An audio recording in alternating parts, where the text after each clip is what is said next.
What is going on, the Gauche? Welcome to the Lunch Rush. How's everybody doing out there? Are you ready to be rocked like a hurricane? Let's do this. Come on. Who's with me today? It is October, y'all. It is October 1st. Let's start this month with some awesome things. How awesome can we get it? Give me some ones out there in chat world. We are going to try to tune up the energy as much as we can. Love seeing all these wonderful faces in chat. We noticed also Amy Goodhart's in the chat. Welcome, Amy. Good to see you. Shock, Shelly, Brandon, Jill, Lisa Boo, Cassie. Let's see. We got Dragonfly Kisses. Who else we got out there? We got Jill. Good to see you as well. All right. So thank you, everybody, for coming along. Let's do something here. Anyways, don't forget to hit that like and subscribe button, which definitely helps the channel grow. Please, please, please, please, please, so we can get this community sprouting up like a bunch of wildflowers. Yes, we're socially awkward, but that's how we roll, right? That's how we roll. We're fun and awkward. Yeah, please also don't forget to hit that notification bell button, whatever you want to call it, so you guys get the latest alerts on the newest content coming out. Don't forget to hit that link tree as well, because it does contain all of the community information, including the donation apps that are available, including Cash App, PayPal, as well as Streamlabs. And today we're just going to kind of have some fun. So stay tuned right after this intro. I'll be right back on the other side.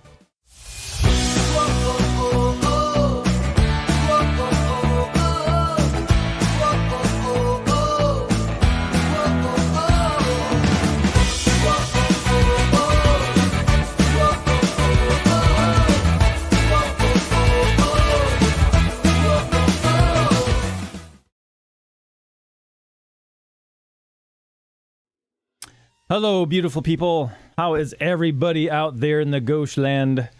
Great to see everyone today. So where do we start? We got quite a few things going on out there for October. We'll talk about things to do in October. Obviously, Halloween is coming October the 31st. Is everybody ready for some costume fun? I am looking forward to that.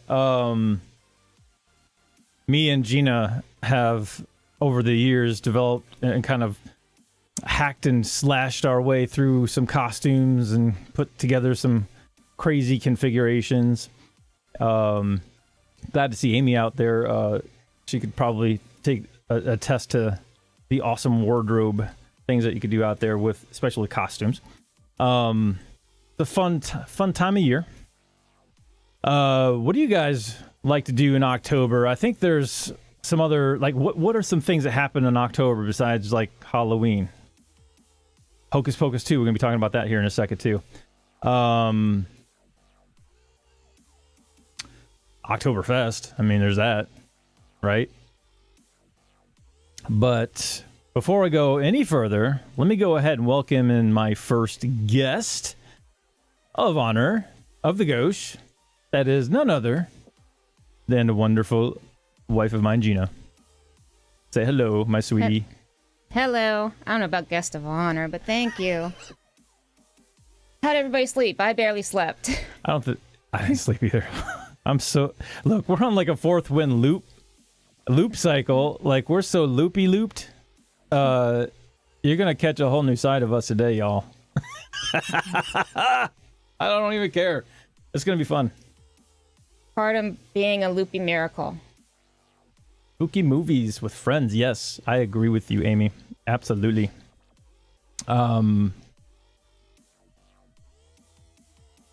Yes. Let's see who else. Oh, Fallen Leaves, of course, man. See, okay, not many of you know this yet, but I'm gonna probably throughout the week do like a little fundraiser event for Hurricane Ian. But it's also In 10 days, Gina and my anniversary, October 10th. We got married 10/10/2020. Easy to remember. Easier. Yes, it is. So we'll be celebrating that in 10 days. Obviously, with some things and cost-wise, it kind of hindered things a little bit, but anyways, we're going to be celebrating one way or another. So just a quick backstory. I mean, some of you know about our story as far as how we got engaged, but a little quick rehash on that. It was leap year, February 29th of 2020. It was the end of Gasparilla. We were dressed up as pirates. And the old crew, or I should say the last crew that leaves and closes out the whole Gasparilla event, did a whole cannon fire salute as they were leaving, and I asked for her hand. So it was really a cool event. And of course, that was like the last day before everything shut down from COVID-19. Mm-hmm. But we still made it. So what is everybody up to? We're going to talk about some things today, talk a little bit about a couple of movies coming out. At least one that it's already been mentioned, Hocus Pocus 2.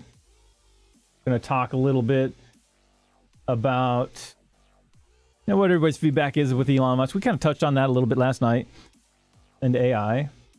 And pickleball. Yeah, I know. It's going to be a little curveball here. Of course, I'm going to include some Zaiden zingers. Why not, right? So you can't have a show without some zingers. Right, Gina? Gotta give them. Let's feed the crickets, shall we? Let's see if we can't start one up. All right, so a friend of mine did his pilot's exam just after a storm and flew through a rainbow. He passed with flying colors. I know. Okay, that was little cheesy. All right, so why don't skeletons ever trick or treat? They have no body to go with. Ha. All right, and so one other thing we'll be doing today is we'll be throwing out the live call lines. We'll throw in the link to Zoom. Whoever is welcome, of course, to come in. We'll be doing that. I'll be dropping the link here in just a moment. So I'm actually doing that right now. Look at those crickets. I love it. Feed me some crickets. There we go. There's some Zoom. Come on in, guys. Crickets. You want to come on in. There it is. Zoom it in.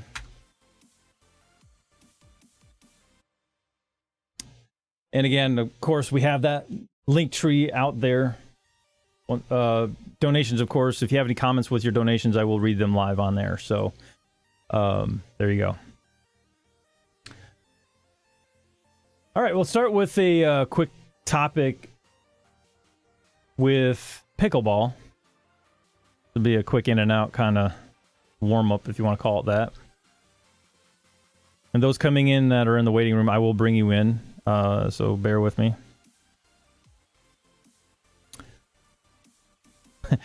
So there it is. LeBron James headlines new ownership group in a Major League Pickleball facet, if you will. I'm kind of curious. How many people actually here play pickleball? I'm really kind of curious. Press 1 if you've played it. Press 2 if you just heard about it. Press 3 if you just don't really give a rat's patootie. All right, I'm bringing some people in. We got Dragonfly Kisses on the way. PC Tech Radio coming in. Stand by. Hi, PC. Hey, Gina. There he is. Hey, Zaiden. What's going on, PC Tech? Good to see you, buddy. I'm drinking plenty of coffee. Man, I tell you, I got like a gallon in this thing of nothing but caffeine. I've almost been up 28 hours. Oh my gosh. Oh, wow. Dude, that's a long time. Hello. Hi, Dragonfly. Hello. Dragonfly kisses. Welcome. Can I ask a question? You may. Being from the UK, we don't have pickleball. What is pickleball? So it's really an interesting. This thing is really blowing up. So what essentially it's pretty it is much like, a new thing around here. It's still kind of new to us. I mean, I used to play tennis, and I go up to the tennis court. I'm looking at all of these people. I'm talking college, all the way up to, my age and older. And well beyond, because right. Pastor Dale, goodness, is yeah. So we know somebody at our church named 80s? Pastor Dale. He's like 80. I think he's just barely 80 or something like that. But he's out there ripping this in pickleball. So let me explain. So pickleball is like crossing tennis with table tennis on a tennis court. So it's like you take a fourth of a tennis court, like one of those quadrants. Yeah. That itself is a pickleball court. So you don't have to move much at all to hit the wiffle ball, and that really literally is a wiffle ball that they use, the holes, the plastic ball with the holes and stuff. Yeah. They use that as their ball, and it was originally designed a long time ago. I think it was during the First World War, where they had nothing better to do, and they couldn't figure out another way to pass their time except someone invented like a little net and built wooden paddles to hit this wiffle ball they had just laying around. And it became pickleball because pickle, it was actually a last name of somebody who invented it. I don't have all the details on hand, but it's an interesting story. But it really is like table tennis and tennis just put together. I still don't know how they do the scoring thing yet. So it looks interesting. You have to almost see it. Go out if you guys know there's an area near you that does pickleball. Just go out and take a look and see how they do it for a moment, right? And if you get bored, I mean, what have you lost? 5 minutes of your life, right? It's very interesting. It seems like they're changing a lot of the courts too. A lot of the tennis courts, they're modifying them to make them into these pickleball courts, because that many people want to start playing, and it's the new recreational thing. I wonder how many gyms will start accommodating with that. I wonder also if it'll I'm gonna look it up. Take off as a major league sport. It already is. It is. I think I think it it's an Olympic is. sport and I think stuff. a league started I think this year. Oh wow. I'm gonna look up pickleball history. Let's see if we can get educated. Oh, all right. I haven't tried it.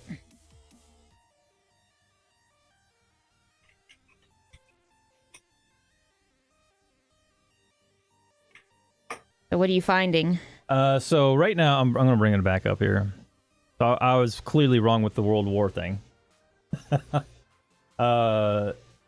1965, it says, Zaiden. Yeah.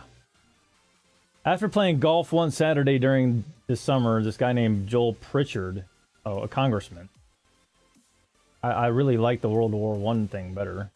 Why does it have to be a congressman? I know, right? Come on. Why does everything have to be political, damn it? Excuse my language. Oh, I see. I see what Gina was saying about the courts. They're shorter. They're shorter and slimmer. Okay. Yeah. Yeah. Okay. It looks like here, and I'll see if I can't summarize. Sitting around with nothing to do, they took an old badminton court a net, looked for some badminton equipment, couldn't find anything. So we improvised with ping pong paddles and a perforated plastic ball, aka a wiffle ball, and reduced the net to 60, or took the net of 60 inches, I guess, wide, and lowered it to 36 inches tall. So yeah, 1965. There you go. A congressman invented it. Great. And it also, Amy Goodhart asked, "Why is it called pickleball?" That's not okay. So, if I remember, I bet you it was named after a pet. I think it was a pet. Let me see. I'm gonna do a search on it. Boy, we should be doing our trivia questions now. Oh, we're definitely trivia now. Let me tell you. Wait, multiple choice. Do.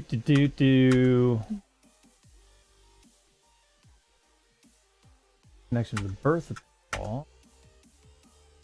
Okay. oh wow. Played in all 50 states. US APA is now a thing since March of 1984. So actually, it's interesting that I'm gonna find out what pickleball, how the name came to be. I'm really like weirdly interested in that. Yeah, I'm curious too. Yeah. It's gotta be a pet. An old flat pickled tennis ball. Yeah, so they named the game after that congressman's dog. Pickle. Oh, okay. The name of the dog was Pickle. And then Mine makes more sense because they're working with like different flatter size balls and paddles and stuff. So I'm really curious if he actually used a wiffle ball as a dog toy. And then said, hey, maybe we could do something with this. Thanks, Yeah. Pickle. You're brilliant. I'm going to name it after you.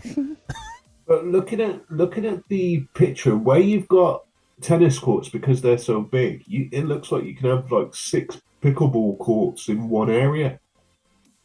Yeah, so you can. They divided it up to have 4. Obviously, like I said, quadrants, right? So they had 4 pickleball courts that can fit in one tennis court. So they did that with our area too. We had a total of, I think, 6 tennis courts near us. There's a park, and then they took 3 of those, and then they chopped that up to, 4 times 3 is what? 12 pickleball courts? Yeah. So very fascinating to watch them. So they get so intense. I've never ever heard of this. It's new. It's completely new to me, and apparently it's worldwide. Well, the U.S. it's obviously taken off like a rocket. I don't know about other places in the world, but it has definitely reached areas in the world so far. I just don't know how much, I don't think it's as prolific over here in the UK because, like I said, I haven't heard of it. So this is kind of a look, what it looks like. As you can see, the courts are obviously quite small. You don't have to move much. You just kind of reach out like table tennis or ping pong, however you want to call it. And then they're using a wiffle ball and some wooden paddles. They've actually got this thing so professional that they have these different materials on paddles and stuff. It's like, has anybody played racquetball? Yes. Okay, it almost has that feel. Okay. So anyways, if you want to get your aggression out on a court, there you go. It's pickleball. Because they get aggressive. And according to what I'm reading here, it actually blew up in 2019 during the pandemic with a boost of 4.8 million players worldwide. Yes. And as many as, it says here, as many as 40 million players by the end of the decade. Which is crazy. Yep, but our parks even got closed down, even though it was outdoors open.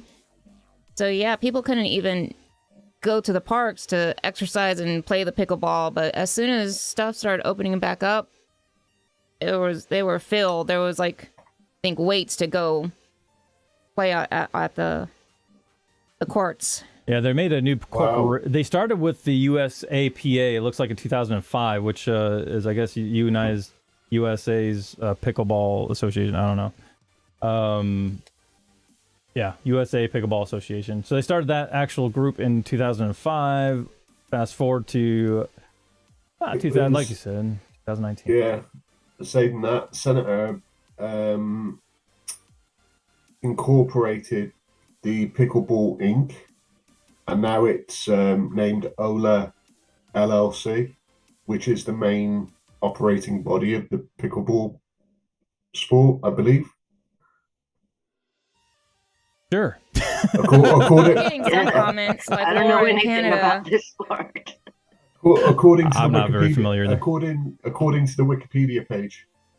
Oh, okay. I'm actually on USA Pickleball, the site itself. Yeah, I'm sorry. Yeah, Zoomers don't have the ability to see what I'm seeing because I don't have it shared yet. But it matches basically what you're saying, though. Oh my God. It was named the official state sport of Washington in 2022. Wow. What? There So- it is. Not pickleball guy's name. What? Invest stock in some pickleball equipment? From the look of Supplies. it. Or start a league. Yeah. Who wants to play some pickleball, guys? You want to get on it? No, I'm good.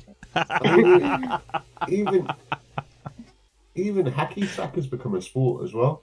I played hacky sack when I was in high school, dude. I used to get crushed a lot, but but it was fun. So the court reminds me of Foursquare. How about Foursquare when you were like waiting for the bus and in the driveways and stuff, playing Foursquare? Oh yes. Yeah. Oh yes. That was fun. I'm sorry. And I'm like Lewis, I can't see crap. Sorry, guys. Let me get a couple of comments here. Dahlia, sorry if I'm botching your name here. Lusk, are you becoming a pickleball professional player? I tell you what, I'll play maybe one time and I'll let you know. Either A, I'll have the paddle still, or B, I would have chucked it. So to be continued. Yeah, Lisa Boo, I love tennis, so probably would like pickleball. So that's just it too. If you ever played tennis and like the game, my understanding is you will like pickleball, and it's a lot easier. So there you It go. seems a lot more intense as well. It is all. I watched it a little bit. It is intense because you don't move as much, but their arms are like lightning. Like, Yeah. okay, I'm sure you can get a good workout from that. Well, just like table tennis, you can get some hard slams and get very physical. and Yeah. Just table tennis. Oh yeah, Yeah. like It when can they be a little crazy. when they launch the ball back to their opponent like 3 foot away from the table, you're like, how do they manage to do that? Right? Yeah. It's Isabel- interesting because you hit it. Isabel asked, What did she say? does it have same rules as tennis? No, and I kind of heard them calling out score. And again, I don't know a whole lot about this thing. But they go by like almost ping pong rules. They count by one number, like 1-0, 2-0. I don't know if it's ping pong rules or not, but I didn't even come into the stream expecting to talk this long about it. Let's put it that way. So, tetherball. Oh, who remembers tetherball when they were a kid? Oh Yeah. yes. Man, I used to have one in our yard, I think. It's We so long. We have one in our garden too. It was a shame when we had to get rid of it. Yeah. That was fun. Yes, it was. You get quite competitive with your siblings when you when you start playing it. Yeah. And watch your face so it doesn't hit your face. Right. Yeah, Or don't let it go around and hang yourself around your neck. That's happened to me once. I'm like, how is this possible? Goodness. Ouch. Ouch. And the funny part is like a cartoon. It goes around your neck and it comes around and pop right in the head. Oh wow. I'm like, oh, I would be standing a little farther away from the pole. That's not my kind of pole in dancing. School, what gym class and stuff is like for Sorry, kids now, because just like the way they've changed the jungle gyms, all the playgrounds to be safer, we had a mess. It was a wreck. All the merry-go-rounds and stuff, all the accidents and injuries, but now they're so precautious. What do they play in gym now? Exactly, Gina. Exactly. That's a good point. I remember playing bench football in secondary school. Okay, elaborate. You said bench football? But yeah, basically you get 4 teams, equal team sizes, and then you get the wooden benches that are like flat wooden benches. You lay them on their side, and basically you have one member of the team defending the bench, and if the bench gets hit, you jump back and another player jumps out. And then when every player has been hit out, the bench goes back to normal, which means that team's out. And you'd have it in the 4 corners of the gym. So 4 teams. Oh, that's So- interesting. Dodgeball with benches. Sort of, yeah. I'm of course okay. Everybody's probably seen the movie Dodgeball. I'm like immediately I thought of Patches Houlihan. Dodge the Well, wrench. Our gym teachers weren't that cruel and chucking wrenches at us, thank God.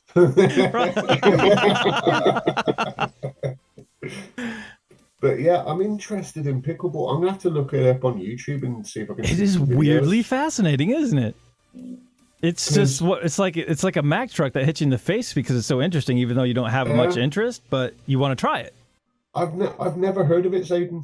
Seriously, Oh, I've really? never heard of it. Never. Yeah, a oh. lot of people in here had never heard of it Oh, really? So, in the chat. oh Yeah. no, I did see some people say in the chat that they never heard of it, but wow.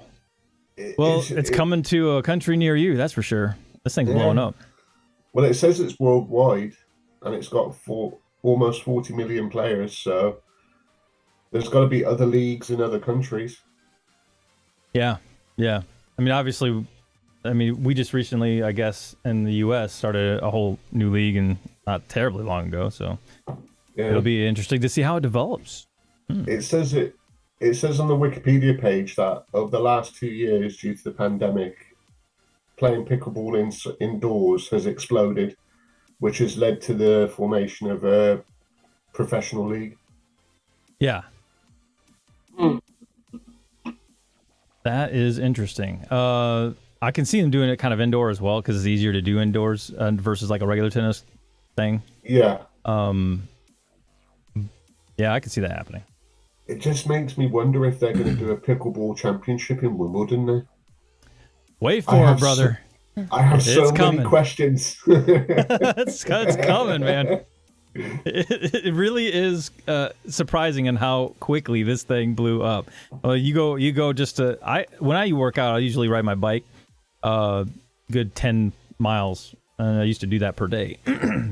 And when I have a tennis racket, I'll go and just bang it up against the wall. We have like a wall that you can just hit against. But right next to it has those, like I mentioned before, those 6 tennis courts, which the 3 again got converted into those pickleball courts. So of course, recently in the last 2 years, I go ride my bike up. I'm like, all of a sudden, they're so filled that people are waiting in line and taking up the wall, practicing pickleball against the wall. Yeah. So I'm like, I guess I ain't doing nothing today. And people are lined up to practice their pickleball against the wall. I'm like, what is going on? This is craziness. So that was the day I went up, and I think I showed Gina a picture of it or a video clip or something when I first noticed that. I'm like, wow, look at this. What's going on? And it was just a combination of all ages. And that's what intrigued me, right? So there was young, middle-aged, older individuals all playing together. And they were all equally as competitive. Like you don't have an advantage over somebody else, and age is not a thing. So for the sport, that's what kind of got me even a little bit more interested about it. I'm like, this is kind of interesting. Pickup sticks. Yep. I Go ahead. I've just looked in the UK, and every county has a pickleball club in the UK. How about that? Yeah, It comes up this on is- you, man. This is blowing my mind. I've never ever heard of it. Well, you're welcome, I guess. I don't know.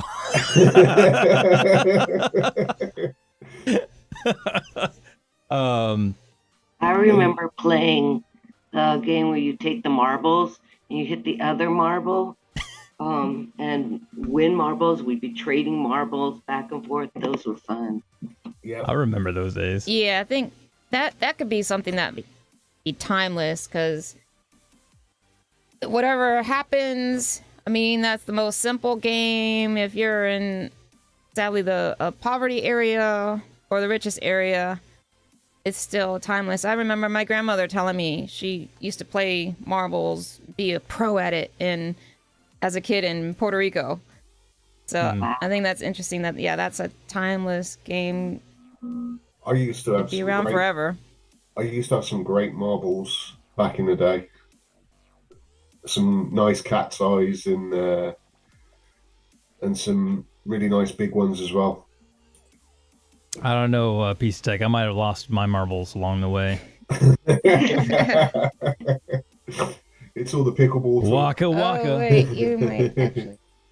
Then I found some pickleballs to throw in there. Yeah, but I used to play marbles too a long time ago. That was what was really cool about it, because me, I'm a visual person. I like all things like visually, art wise, and marbles was one of those things that really intrigued me. And then of course D&D came along, and all the different dice was intriguing me. Yeah. I'm like, I didn't really learn the game right away. I was learning how cool the dice looked. I'm like, okay, that's pretty neat. And then of course I learned how to play later on, but yeah, marbles were fun because it really had that interesting cat eye look to each one of those marbles, which was really neat. But you used to also get. I had one of the because you used to get different sizes, and I used to have a medium-sized marble that looked like the galaxy, Yeah, Yes, the galaxy marbles. those Yeah. were cool, dude. and they were Guys, ladies. amazing. It was amazing. Yeah. I had one like that for a short period of time. Of course, it got stolen from me. I was so mad that day. But So I know did what you you're guys talking about. Those are use chalk and stuff to draw the course and distance sometimes of where the marbles were? Yeah, we used to draw a circle, and then we used to draw a smaller dot in the middle of that big circle, and you'd get the closest, and you'd have to knock each other away from that circle within the middle, and then if you were able to knock it out of the big circle, you got to keep the marble. That's Yeah. how Yeah. that's how we used to play. Yeah. So marbles was like I'm reading in chat too, but what's POGS? Oh, Pogs. Yeah, Cassie mentioned Oh. that. That they did all sorts of pogs. You had they were like discs, like coins, and you could get metal ones. They brought out a whole range of them. There was cardboard ones, there was metal ones, there was plastic ones, and you get limited edition ones. So like they brought out a complete Looney Tunes collection for pogs. And it was sort of like, you know, when you get 2 pennies and then you try and flick 1 penny with the other. I think that's how you used to play pogs. And then it sort of faded away in the UK, but I don't know about anywhere else. So yeah, that is interesting. I remember when in school we built this like board. It was like a carpentry class. Where was we called penny hockey. They had these little pogo things for like near the goal areas where the little hole would be drilled in where the penny would fall in. So you get 2 shots to get it across and get it into the hole. But if you get it like in long distance, you like get so many more points. I don't know, but me as a kid, I thought that was pretty cool. I don't know if anybody's ever done that in school, made a penny hockey board or played penny hockey, if that even raises a bell for anyone. But yeah, when you said that, that was the first thing that came to my mind. I'm like, penny hockey. Okay, I don't know why I'm mentioning it, but there it is. I never played penny hockey. I played penny football, which is probably similar, but that's done with 3 pennies. Huh. And then you had to put the 3 pennies together like a triangle, flick the 1 penny through, and then you flick the next penny through the gap, and then through the gap until you scored. That I don't remember playing. Yeah. I don't either. So, I remember paper where you'd flick it into the other goal. oh yeah, paper Your football. yeah. Yes. I remember what was it? Avengers, the last Infinity War movie, Endgame, when he was right at the beginning where he's playing paper football and teaching what's her name how to play it. Iron Man and Yeah. Tony Stark was teaching, but that was actually pretty funny. Just brought that up ahead for whatever reason, but that kind of transitions into my next segment. And everybody ready for the Hocus Pocus 2 movie? I want to see it. It looks good. I love the first Hocus Pocus. Yeah. I really liked It's the available on first Disney, Hocus right? Pocus. Yes. Is it available on? Oh, that's a professional paper football. Oh Nice. snap! Nice. Literally snap. Nice. I just have it. It was part of the decor for football season kicking off. And of course, today the decorations are going to change for Halloween. But yes, I was putting the stuff away and happened to have paper football. Nice. Sorry, back to. No, totally okay. But yeah, in case y'all didn't know what paper football or what we were talking about, so that was kind of a visual example of what that looks like. So yeah, Hocus Pocus 2 is coming out. Apparently, it's now streaming on Disney Plus. Is that right? That's what I saw they have it on Disney Plus, I believe. Original movie event is now streaming on Disney Plus. Yay! Movie Anderson. night tonight. Woo. Yeah. Yeah, we just got to make the time to go watch it. Ooh. Oh, there's I'm just light having trailer. my fingers crossed that it's as good as the first one. I There- like Bette Midler. I heard. Well, Bette Midler's a fantastic actress. She's always great. Actress. She's Yeah. fun. I liked her in The First Wives Club with Diane Keaton and Goldie Hawn, Yes. where That they go after their was after crazy. their husbands. Yeah. That was funny. That movie was actually so funny. It's, Yeah. Amaka maka maka. So, how many people out there are looking forward to seeing Hocus Pocus 2? I'll do a little poll and see what you guys think.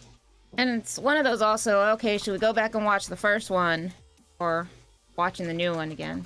That's what I'm thinking of doing, just to see what happened at the end at the first one, and then go into the second one. Yeah. There you go. Are you guys gonna watch Hocus Pocus 2 on Disney Plus? Yes or no? I got that poll out there.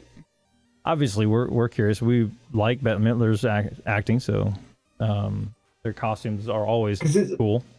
It's the original. It's the original Halloween cast, starting, isn't it? of course, October month, and it would just be Yeah. a fun movie for, it seems like, the whole family. Not like too gory, too scary, just Yeah. a fun, There are funny movie. There are okay. Now I used to watch a bunch of horror flicks a long time ago, and then what really messed me up, I think it was Paranormal no, not Paranormal. It was the husband and wife combo. One was like a medium, and the dude was it was like based in the 60s or 70s or something like that.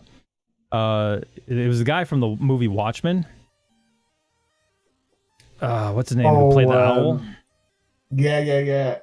Oh, I know the one you're on about, and it's a really dark horror movie as well. Yeah, that messed. I mean, I've seen some messed up stuff, but this one really kind of like, ooh, that one kind of punched the soul a little bit. Yeah. So I was like, yeah, I'm gonna slow down a little bit. But, I mean, there are some good horror flicks out there that if you're really interested in the storyline and how things kind of develop, and so like Saw, for example, was a great series of movies that really played with the puzzle side of your mind. Yeah, I like Saw.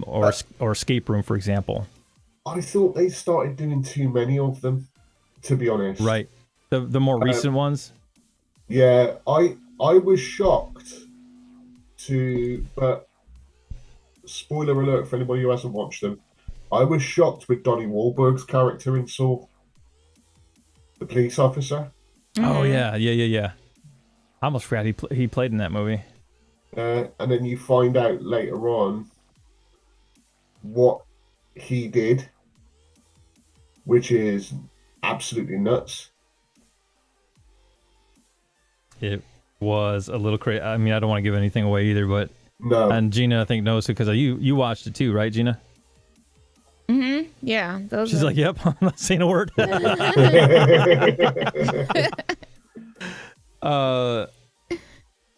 there was to me, those were fun movies, but yeah, they kind of started it's like they were trying to milk the cow too much, Yeah. With I think Beyond the third edition or third sequel or whatever, Beyond. But it's the same with the Paranormal Activity movies. They just kept bringing out sequels, and you're thinking, why? Because they said, obviously their ideology to that is because their first movie was so good. They're like, well, we can kind of, again, milk the cow, if you will, on this and see how far this goes. But the thing is, you put poor writing into it, and it really dies out the whole thing. And nobody's going to be interested in the series if it ends on a bad note, just because it sucked. Yeah. You don't want that. But I mean, of course, if you haven't seen the first movie that was so good, and then you kind of like hearing about, because a lot of things are done by hearsay or the interest level anyway. About let's say the third movie comes out, but you haven't seen the first one yet, and people are saying through Rotten Tomatoes, this is a terrible movie. Never go back, and then that kind of ruins your interest to go to see the first one, right? I don't take stock in Rotten Tomatoes because they fudge their figures. Oh, I'm sure. Oh yeah. I just said that more or less in general, but yeah, you're right. I hear you on that.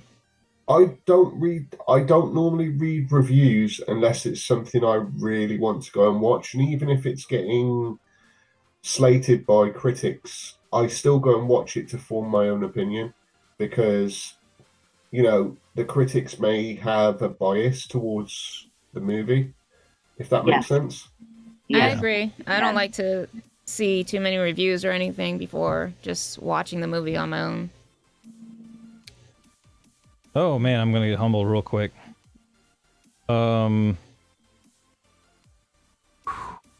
Okay, I'm gonna be switching gears here in just a sec. I think y'all know why. Oh wow. Wow. Okay, let's do this. It's joyful tears in case you see them run.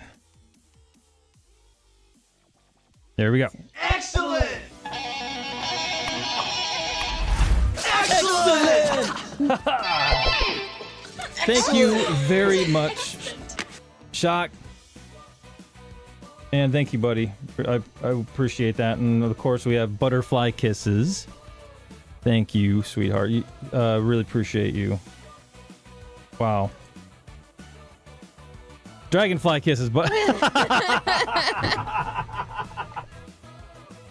I'm so messed up right now. Like, I'm what? so messed up. Oh my god. I am so messed up. You guys are blowing my mind already. Thank you. Thank you both very much for your donations through the Cash App. Wow. Thank you. Thank you, All guys. Wow. I'm going to get my face off the camera because I've got tears of joy. Whether it goes to help all your and Gina's equipment, and it helps build the community. So it's all good, brother. Keep it up and running. Yes. Work that. Love this puts into it. community. Thank you, I'm glad to be a guys. part of it. Exactly. Thank you. And you all make it amazing too. It's the people Yeah. involved. Gina hit it on Yeah. the nose. We wouldn't be here without you guys. So you guys get our thumbs up. So wow, thank you. Thank you, community, everybody, thank you so much. Ooh, okay. Where were we? Sorry, guys. Hocus Pocus 2. Yeah. Yes. So So you see, I put a butterfly with your dragon kiss.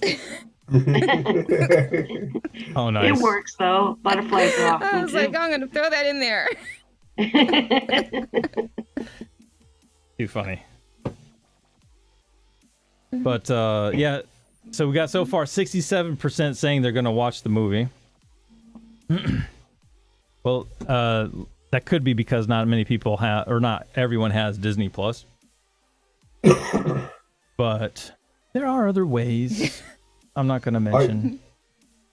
Here, Disney Plus is £35 a month in the UK. 30 pounds, so that's about right. Yeah. So I find other ways to watch their movies. Exactly. My lips are sealed, brother. Yeah, definitely. I will not let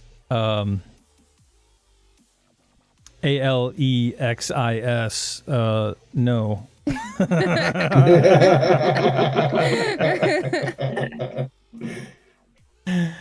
Oh my gosh. I really am looking forward to it because I want to see where they go with it. And from what I've seen, it's Bette Midler and the two others that played her sisters in the first one. So, And they kept You the know. original cast. Yeah, I agree. yeah. It should be interesting. Yeah. All right. I mean, So go And it's ahead. been a while since Bette Midler's been in a movie, isn't it? I think it if I'm- has. If I'm thinking right, because the Yeah. last thing I remember her in was I'm gonna Google it.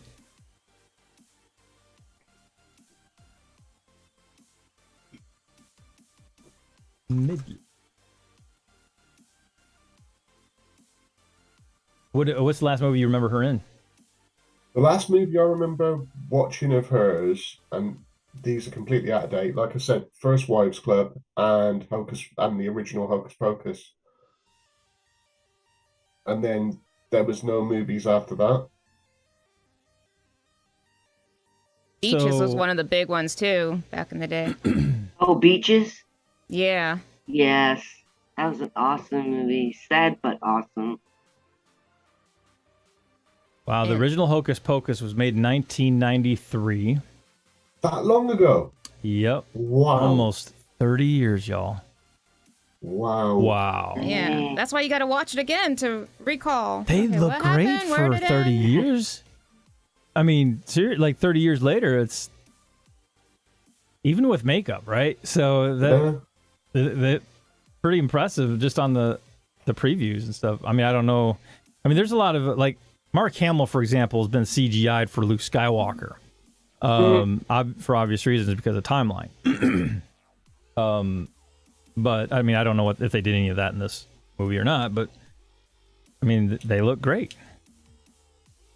I mean, as long as they bring back the special effects for the magic and stuff that they had in the original, then I'll be happy. Got to have some of the classics. You can't get rid of all of it. It can't be Yeah. all CGI. Right? So, Hocus Pocus 2, the movie before that was Addams Family. She was in as Grandmama. And Addams Family 2. Is that the animated? Animated version, yep. Oh, right. I didn't know she did the voice of the grandmother. Okay. I've Yeah. seen Addams Family and Addams Family too. Trivia. Right? We're doing trivia straight from Wiki. That's if Wiki's true. The movie 2020, The Glorious, I've not As- seen that one. as Bella Abzug. Not familiar with that one. Addams Family original, obviously the original, animated in 2019 for Grandmama. 2017 was the last movie before that, called Freak Show as Muv. Not seen Freak Show. That I don't recall. No, me neither. Yeah, I haven't either. And then it's been about 5 years before that, 20 Feet from Stardom as herself. Oh, it's a documentary. Yeah, it's a documentary. Been around a long time too. Yeah. Parental Guidance as Diane I mean, Decker in 2012.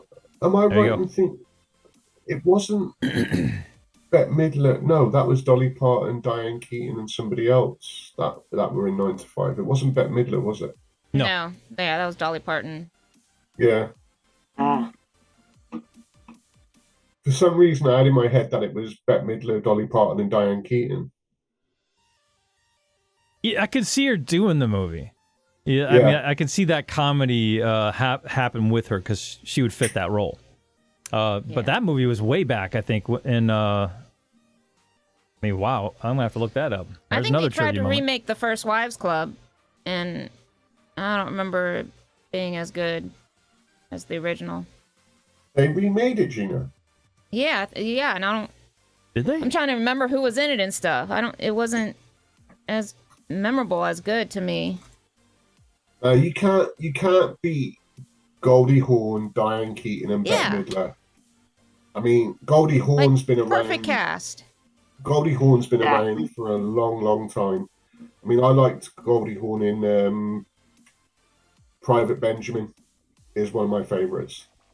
Yeah. And I agree. That was really good. That was the original military movie before. I heard some of the ideas that came from. Oh, for the love of Pete, Charlie's Angels chick. Oh, Farrah Who? Fawcett, Not her. The newer Drew one. Barrymore. Yeah, it was one of those three. You Who? got Cameron Diaz, Drew Lisa. Barrymore. Who was in and Ghost? Lucy Liu.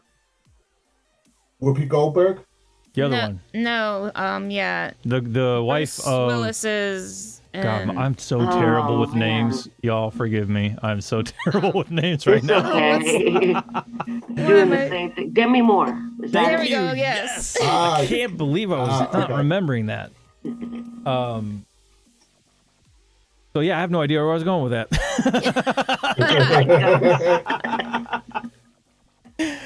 Oh wow. Anyways, I was looking up the 9 to 5 movie, and then all of a sudden that came up. Somehow Demi Moore came to your mind. Somehow Demi Moore just came in there. Whatever. I don't know. Oh, they remade First Wives Club into a TV series. Was it a TV TV series? series? Yeah, TV I thought they did a series. movie too. Wow. Came out in 2019. So And must not have done too well, huh? yeah, so No, the it 9 doesn't to look like it. the 9 to 5 movie came out in December 19th, 1980. So Bette Midler was probably quite a bit younger back then. I'm Yeah. thinking. There's the poster. Let me go and just show that out. There you go. Doop. One of my other favorite movies was Jumpin' Jack Flash. Yes, Jumpin' Jack Flash. Whoopi Goldberg Yeah. movie. Yeah, that was good. And here's a bit of trivia. You know the guy who played Jack in Jumpin' Jack Flash, the spy? Okay. Yeah. I'm listening. He plays Keira Knightley's father in Pirates of the Caribbean. What? Oh, Ah. wow, didn't know that. Nor did I until I rewatched Jumpin' Jack Flash, and I went, "Hold on, that's he hit what?" Yeah, it's interesting when you see some movies and a star that's made it famous, then you look back and you're like, wait a second, that was such and such. He's been in this many movies Yeah. already.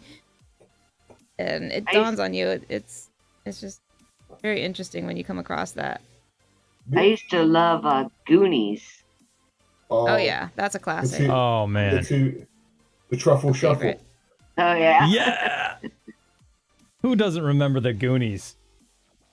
That was the two Coreys, wasn't it? Corey Haim and Corey Feldman, if I remember rightly.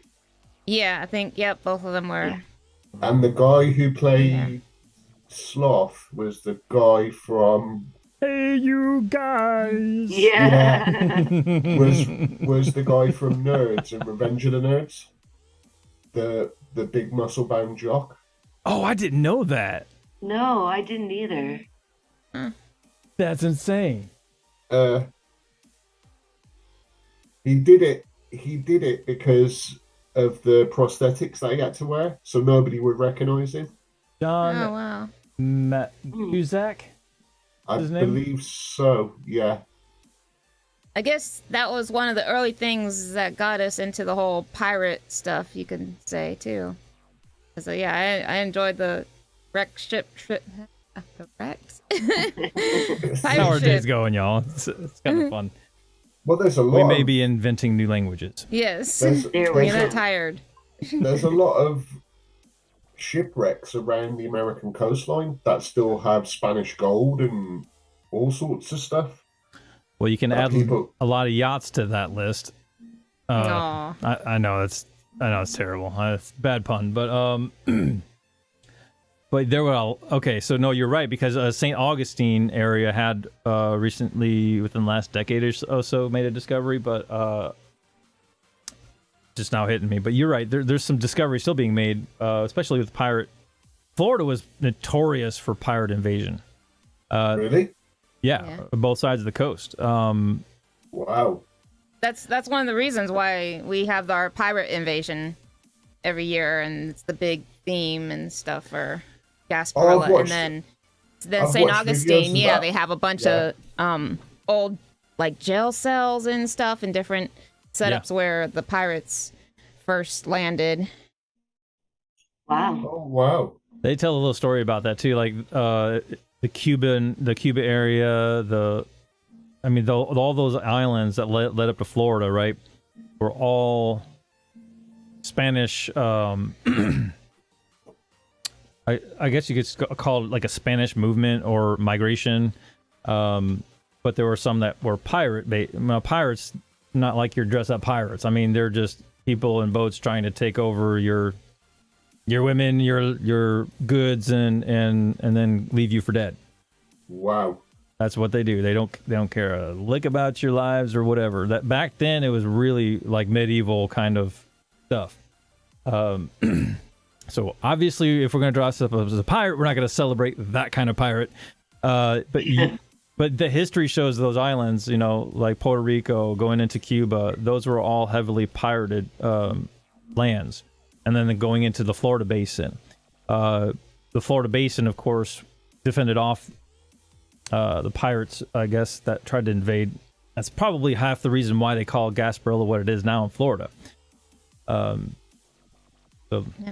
Short little fact story for you.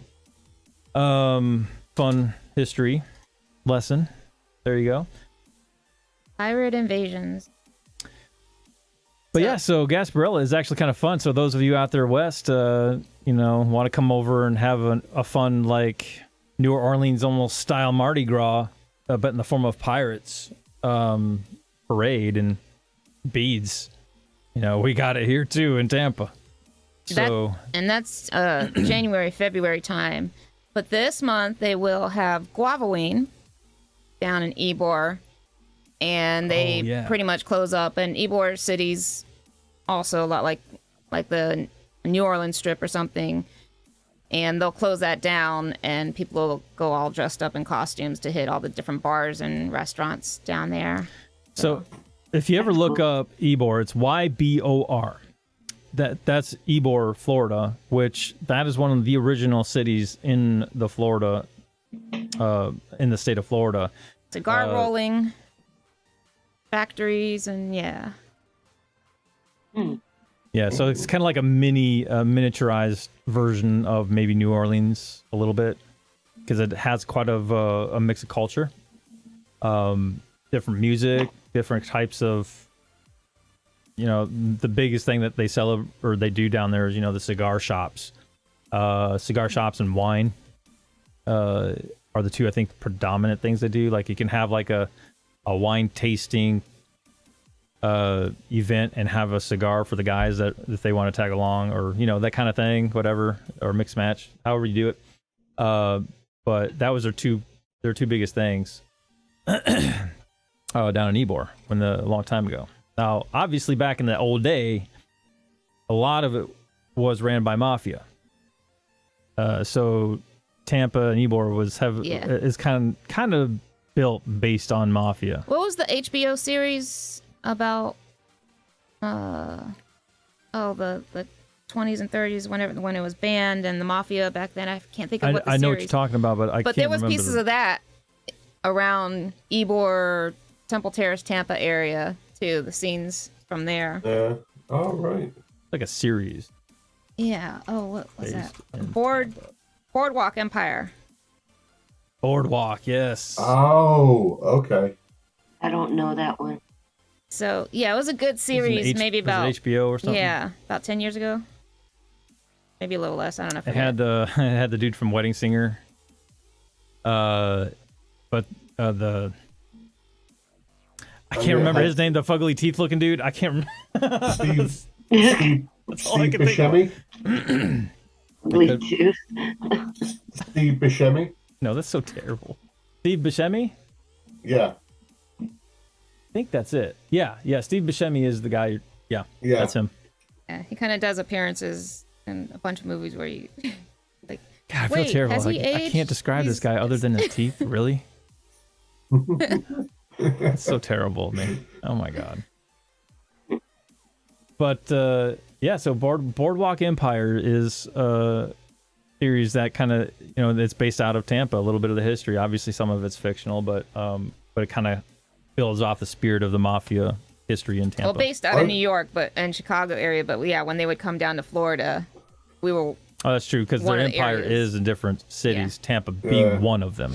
My fault. Thank you, Gina. I was watching many years ago a TV series that was based on the history of Vegas and how the mafia created Vegas as a tax haven for themselves. Yeah. And interesting how they do it in the middle of a desert. Yeah. Interesting places where you can hide things. Yep. Nice. We'll just leave it at that. There's been so many body discoveries out there that, especially when Lake Mead started coming down, obviously that are record low water levels. They found so many bodies in the bottom of Lake Mead. It's terrible. And what's interesting is, it's probably mafia based, because some of these are oil barrel drums with cement, which bound these individuals inside the oil barrel, and then they dropped them into the bottom of the ocean and killed them. Drowned them forcefully like that. And I can't imagine anybody dying like that, but it's like a history lesson. That's one of their places. There you go. They were saying some of the bones they found were like 60 plus years old or something like that. As old as 60 years old. Yeah. I've seen they're also discovering some areas where there were graveyards and other construction has been built over that, and they're realizing, wait a second, this should have never been permitted. This should have been, a sacred area. This was a cemetery for different people at that time, but I guess somehow slipped through the cracks. Time passed. Didn't know it would belong to maybe a family or something, and they're coming across that more so now too, and like trying to hammer down on that. Wow. Yeah. Very, very. I'm going to show you kind of a quick comparison to Lake Mead as far as how much in drought they are. I got a photo right here. I think I showed this on Lewis's stream at one point on Nerd Report, but I'll even share it to you guys here in the Zoom. Doot. Changed up my mood music a little bit. It's like I want to kind of headbang to this stuff. It's pretty cool. Wow. I see you got the hair flowing today, Zaiden. No. The hair is free, y'all. Hashtag free the hair. That is my hashtag. Wow. It's actually drained that much. Yeah. Wow. It Oh, is wow. almost gone. Is that because of lack of rain or? No, it's mostly due to the fact that we have now 3 or 4 intake valves now installed into this lake for withdrawal of water to feed into the Las Vegas water supply. But because there's so much in the way of residential flow coming in from California due to their living expenses, so they decided to come on over to the Vegas side of things. They've grown so much, but government in this area is not realizing how fast the water is disappearing into the Vegas water, going into the water feed. That's scary. And it is scary because this feeds into the river that feeds all the way into California past, I think, LA. I forgot what it's that. Colorado River is what it's called. It feeds literally tens of millions of people their water supply all the way through California, Southern California. Wow. So, and this is their only fresh water outlet because there's no real other fresh water outlet in the, I think, south of or LA and south, because that's really kind of desert. I mean, there's not a whole lot you can do down there for water except for get intake pipes or something from another source. So if this is gone, it's going to affect a lot of individuals, not just in Vegas, but miles south and west. They need to allow it to refill somehow. They can't just keep taking until it's gone, because like you said, it's going to crazy. Affect millions of people.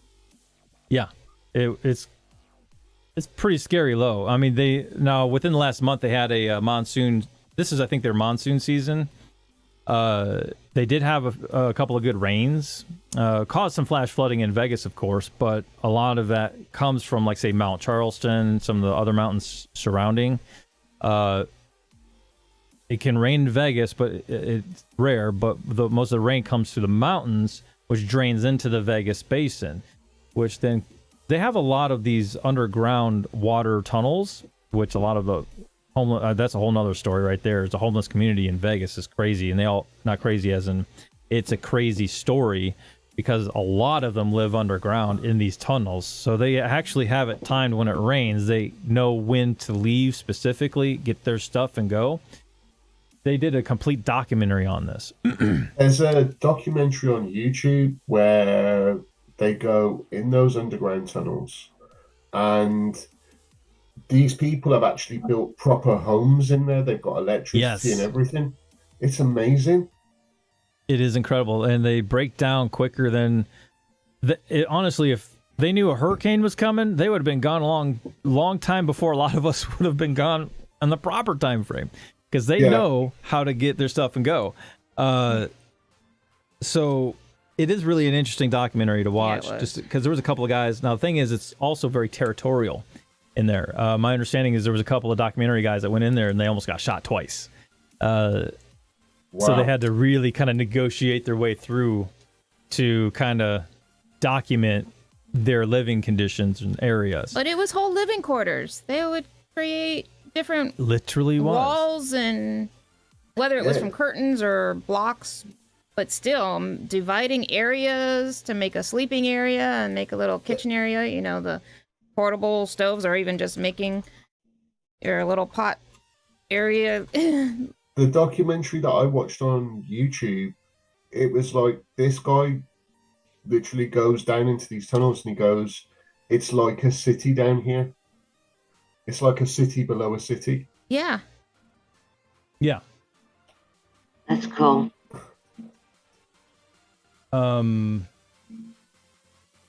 Oops. Added a moment ago. But it's literally, like you said, it's their own city. I'll kind of show you real quick what I'm talking about. And I can't play the whole thing, obviously. but these guys go into the tunnels of Vegas. You guys in Zoom don't see it yet, but I'll go ahead and share the screen real quick. It really is something else, guys. It blows your mind on how impressive their community is in this area. There you go. You guys see it? Yeah. Yes. So Yeah. these guys go into the tunnels and they check out their living conditions. Obviously, they feel guilty going in here because of the fact their living conditions are kind of poor, right? They're homeless. But this is their only shelter they have. I'm just kind of skimming through some of the scenes here. Give you guys a little bit of a perspective. Like, here's one where you can tell they bunkered down behind their own makeshift walls, and that's their home. They interview some of these people, and then they're talking here about how water can travel up to 30 miles an hour through these tunnels, how it comes in when a flash floods. Wow. So that's fast moving water. Yeah. So, and okay, so yeah, I remember them saying this. They said the sound of the water rushing through these tunnels, so they hear it. When they hear that the rush of water coming through the tunnels, a lot of them pick up their stuff and go. Pretty crazy. It's mad. Yeah, like here's another one, like another living condition. Really something else.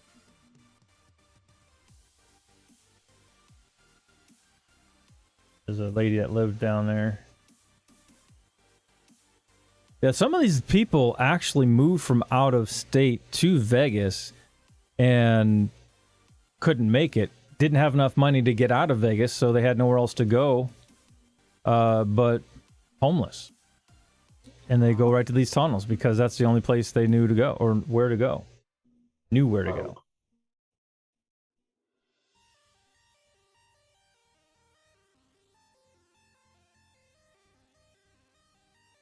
And I think when they were showing it, yeah, I mean, you see how close the hotels were there. They were even showing, you could see like maybe one of the pool recreational areas, and people filming could look up and say, oh, wait, we're, right below such and such casino. There's a good visual right there. Wow. So it's literally off the strip. Is that? Yeah, underneath the strip. Yeah, it's not It even runs Wow. all the like, way underneath. yeah, it's not like a mile away or something. It's right all in the strip. You don't realize it until you've actually seen stuff like this, like in our stream. Like, wow, those people are... If you look at a grate on the ground and it goes into one of these areas, you may or may not see somebody walking by. Wow.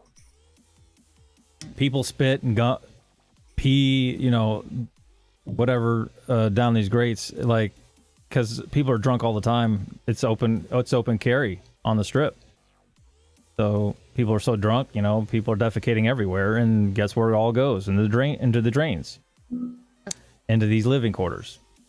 Think about that too. It's like nasty. Yuck. It is sad. It is sad. Mm. I feel like, what can we do to help those people? But the problem is a lot of those individuals are so territorial and protective about their area. They don't know how to move out of there. Because that's all they trust. It is sad in both ways. I'm assuming it comes down to they've been there for so long, they don't know anything different. Yeah, Yeah. that's Yeah. exactly right. As I remember, I encourage you guys to watch this documentary because it really kind of spells that out as to their mentality behind living down there, how they got there, and some And of this them was don't even produced several years back, so I can imagine it now. pursue anything else. Like you said, Peace Tech, they're so... I'll use a Shawshank Redemption quote. Institutionalized. Yeah. Yeah.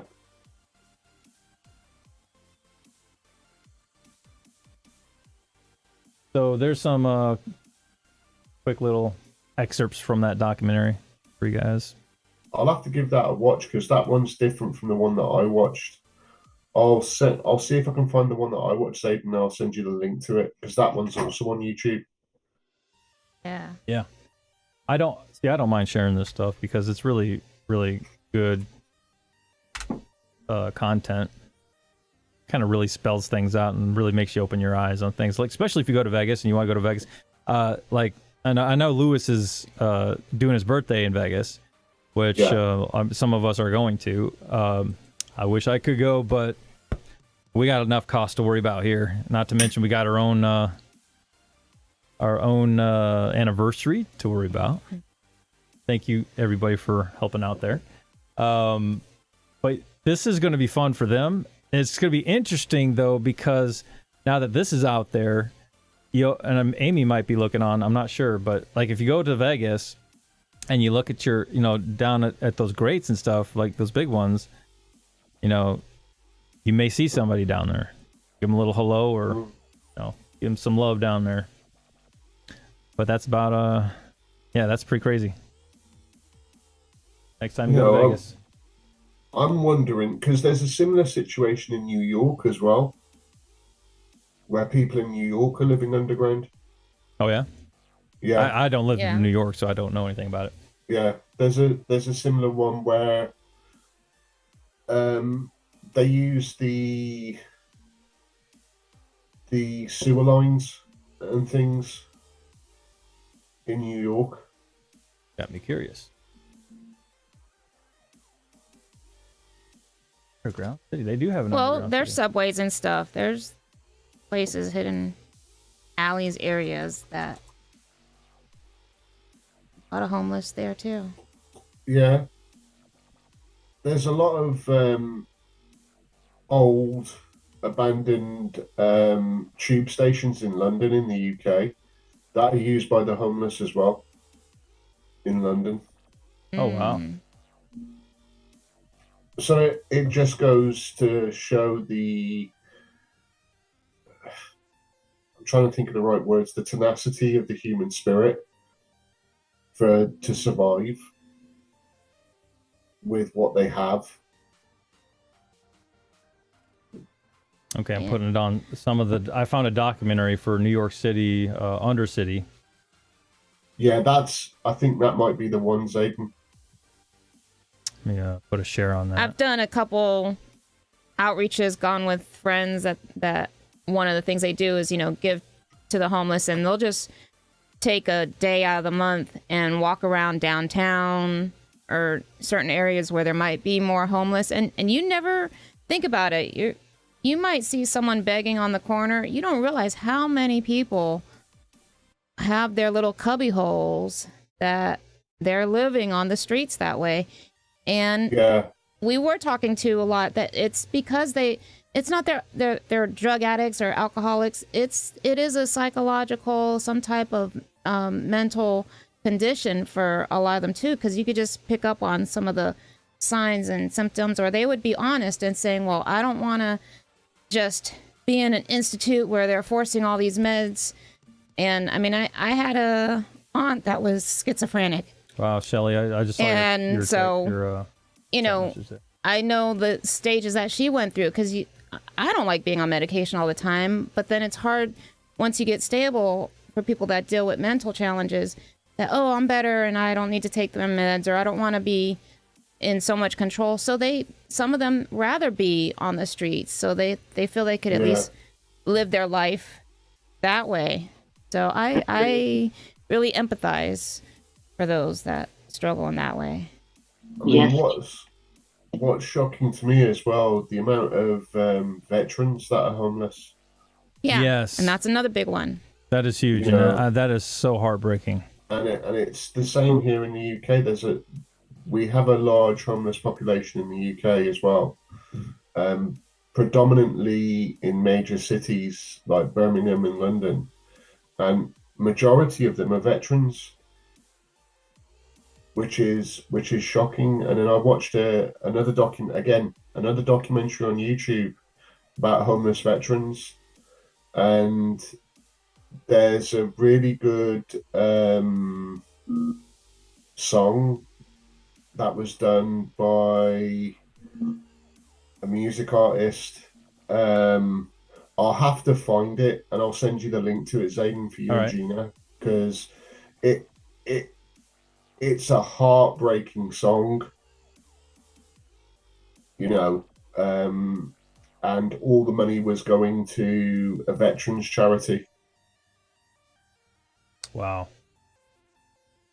you know, to help homeless veterans. But I know it's a larger problem in the US than it is here in the UK, because you have a lot of veterans in the US. Yeah. Yes. And We do. And the problem is we don't have a lot of support for them, especially when they come back out. And that's why I like, we call it, I think, the Warrior Project. Yeah. Where that's a foundation that was created for veterans, that wounded warriors, that's it. Yes. Wounded warriors. So I'm a big supporter of that cause. You know, you have these people that are injured coming back and they don't have enough benefits to really cover their disabilities from being injured. And I think that's terrible. Where Wounded Warriors kind of helps alleviate some of that. I mean, it's not a permanent fix, but it's a Band-Aid to kind of help maybe move things along eventually. We hope. Yeah. I think another So- one thing that they're trying to do is some more of the tiny homes for Yeah. VA communities too, which I think that's good that some charities, some communities are going in that direction. We need more of that. Zaiden, the band and the song, the band is Five Finger Death Punch, Oh, yeah. Wrong Side of Heaven.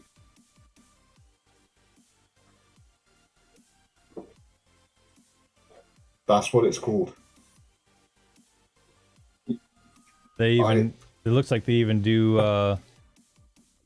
in their music video, I'm seeing some pictures here, based on, it looks like veterans. Is that what this is based off of?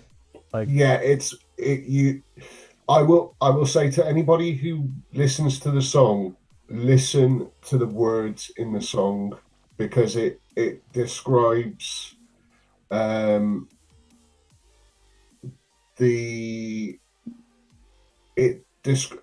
it's hard for me to explain it, but you just have to listen to the words of the song, and it'll get you straight in the heart, literally. yeah, it's definitely focused on the military veterans, for sure. in So this did we video. put any caution alerts up, or do we need to? Yeah, you know what? That's a good point, Gina. I'm Yeah. not showing it, but I am going to put it up. It's a good point. Just the So sensitivity. Yes. anything Yeah. we show, maybe a little graphic. Anything we talk about, maybe speculative.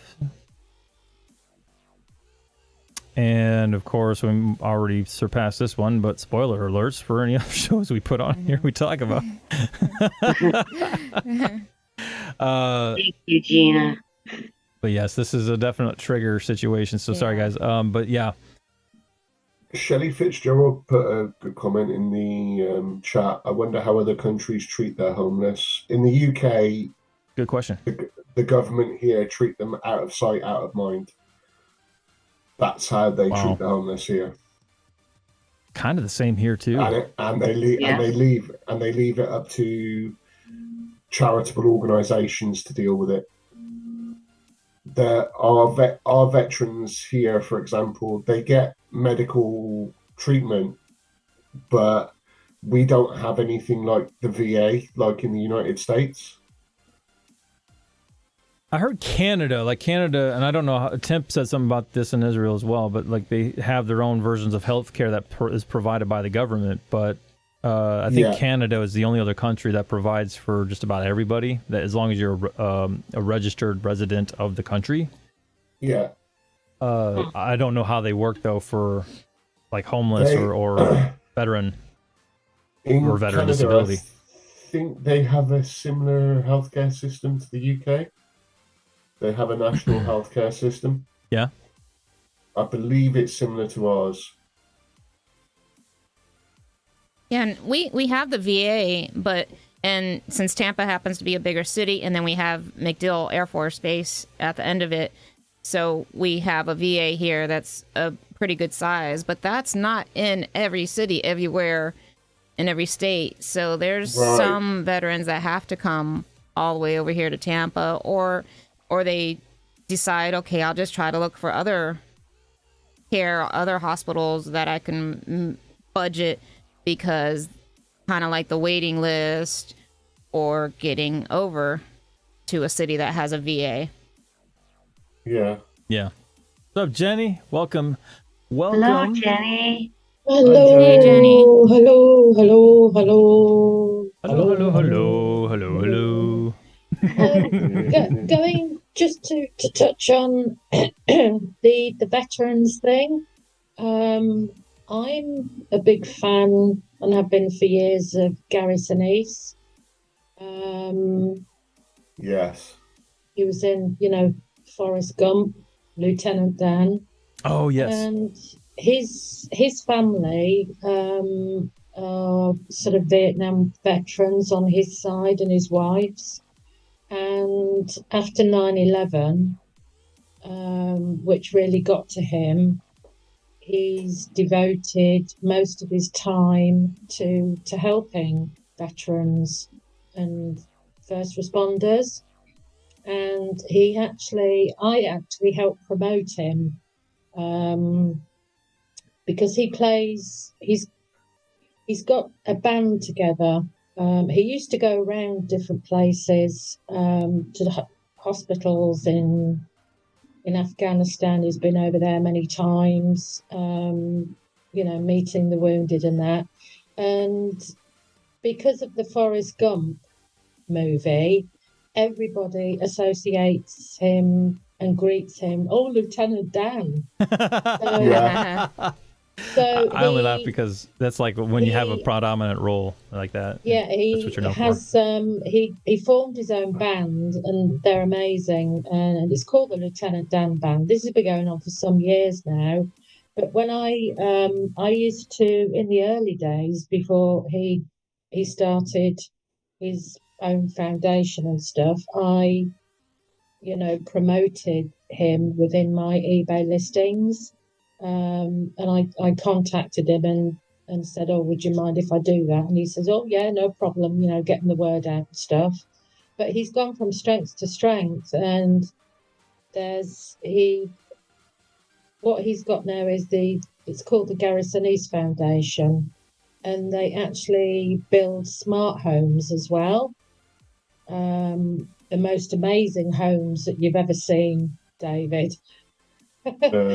Something that is just sort of, they look like multi-million-pound houses, but they go out, him and his, because he plays bass, and they go out to all sorts of locations where the service guys are, and they play concerts for them, and they raise funds for the families. And I think they do an annual thing called the Snowball Express for the families of lost servicemen, etc., etc.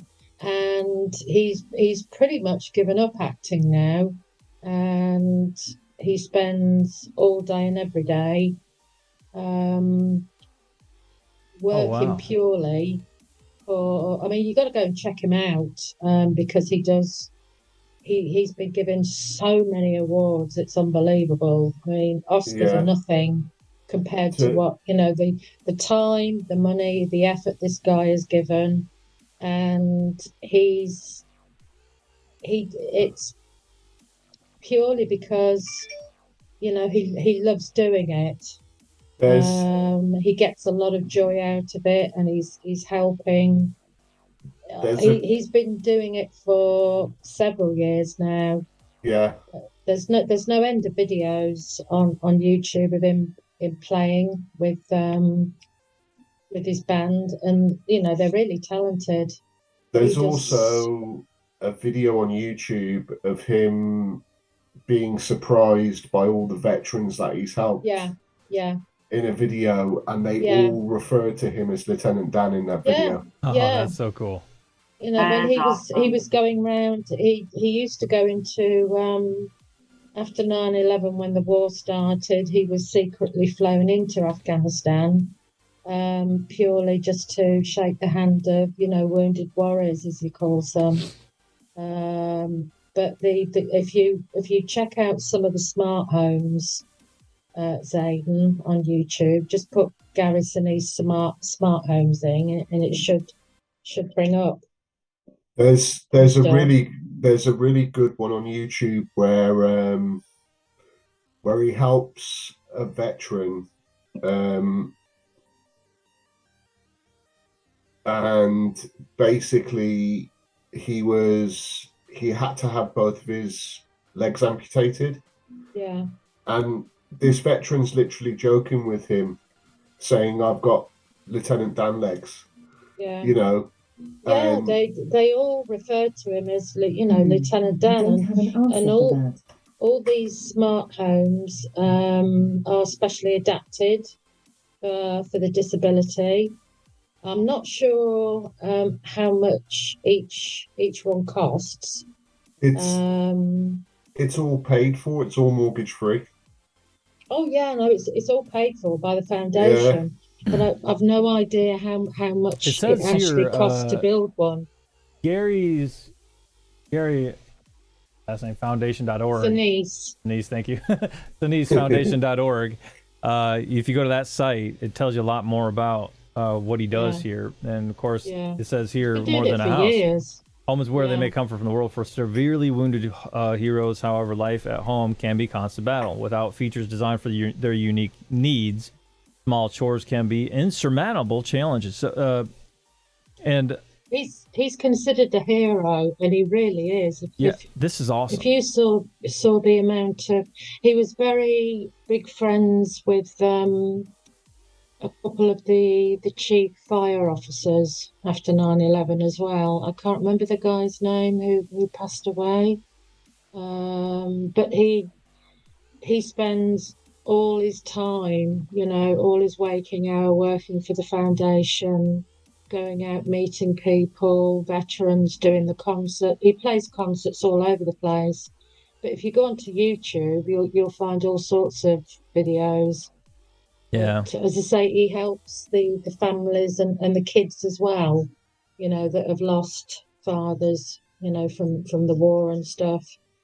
But he's a very religious guy as well. I think his wife, Moira, because they've been married probably 30 odd years now,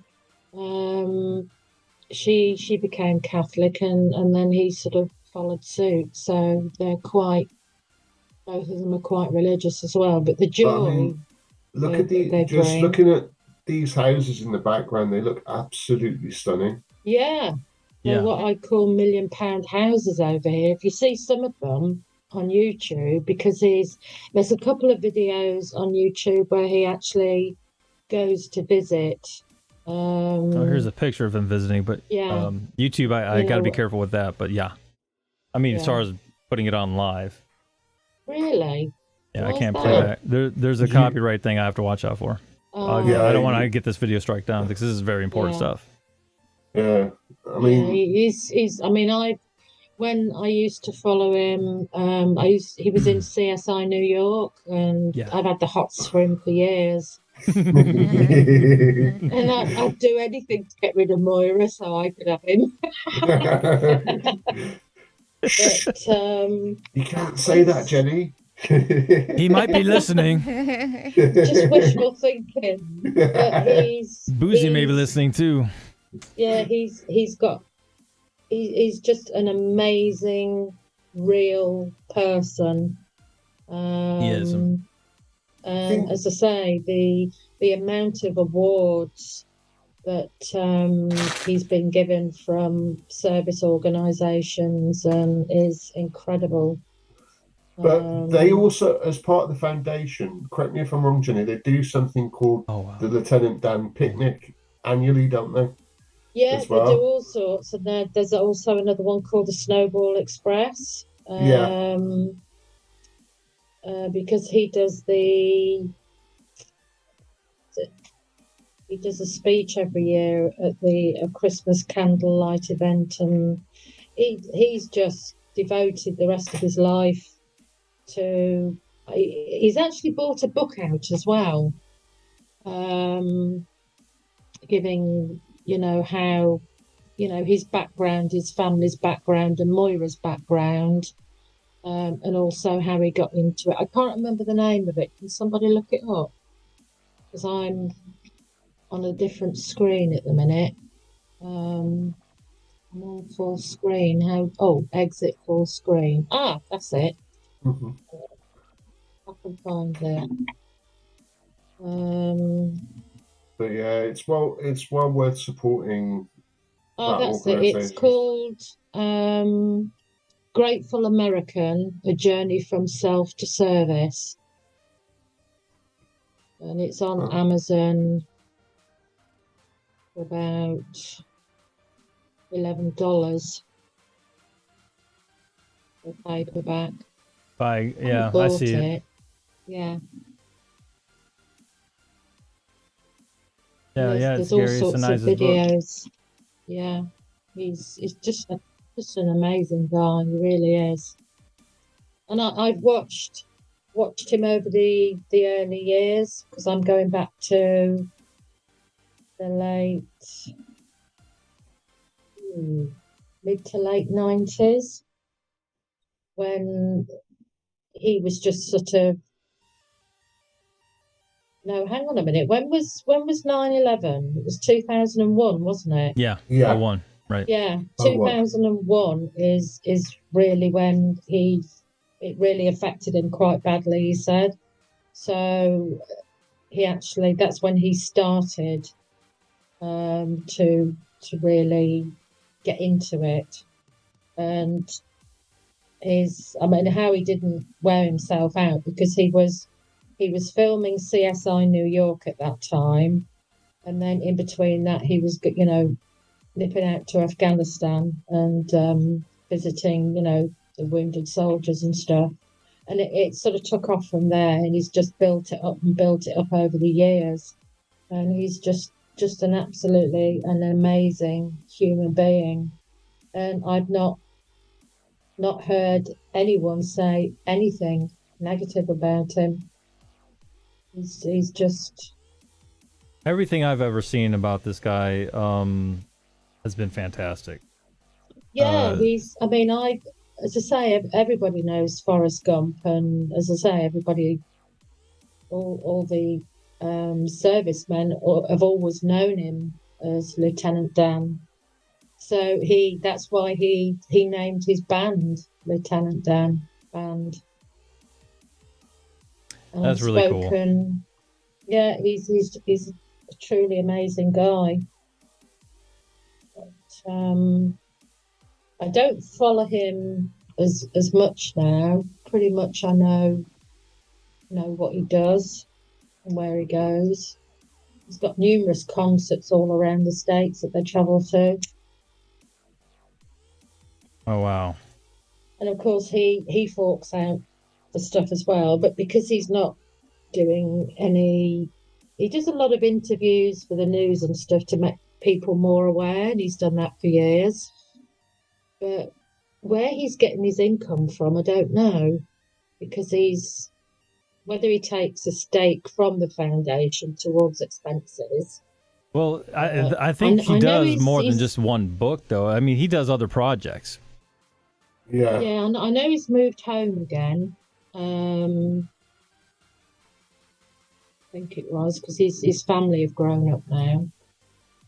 But I think he does a couple of acting gigs here and there as well. Yeah, I think he's still involved with the theatre that he started in Illinois. Dragonfly Kisses, I know you had to get going, so thank you so much for coming along. We love you. Thank you. Yep. Again. That's where he originated from. Dragonfly.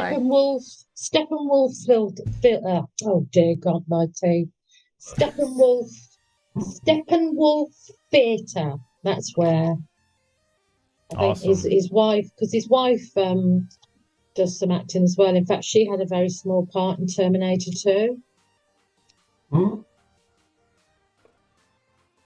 I didn't know that. Right. I didn't know that. Yeah.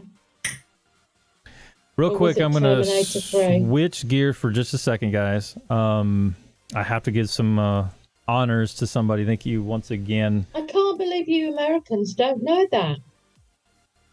Look, I don't know a lot of things, Jen. He's a I don't know if that's just me. Well, he's a popular actor, and he's always on the news. All right, hold on a second. Hold your thought, Jenny. Jen, hold your thought. I got to give some honors here for somebody. Excellent! Thank you so much. I got another donation from PayPal. Excellent. Thank you. It's somebody from Canada. I can't give out the full name, so I'll just say initials L. I don't know who you are out there, but thank you so much for your donation. It is very humbling, so thank you so much. We appreciate you. All right, sorry, Jen. You can go ahead before I start crying. No tears on a live cast. I'll even add one more. There's another one. Oh God, we're gonna break Zaiden. I'm putting on my shades soon. Okay, here we go. I'm gonna switch again. Everybody gets this honors. And there we go. And there we go. Excellent! Thank you so much. This one actually came in. Excellent! Again, I don't want to read out the full name, but they hail from Australia. And I'll just say initials RS.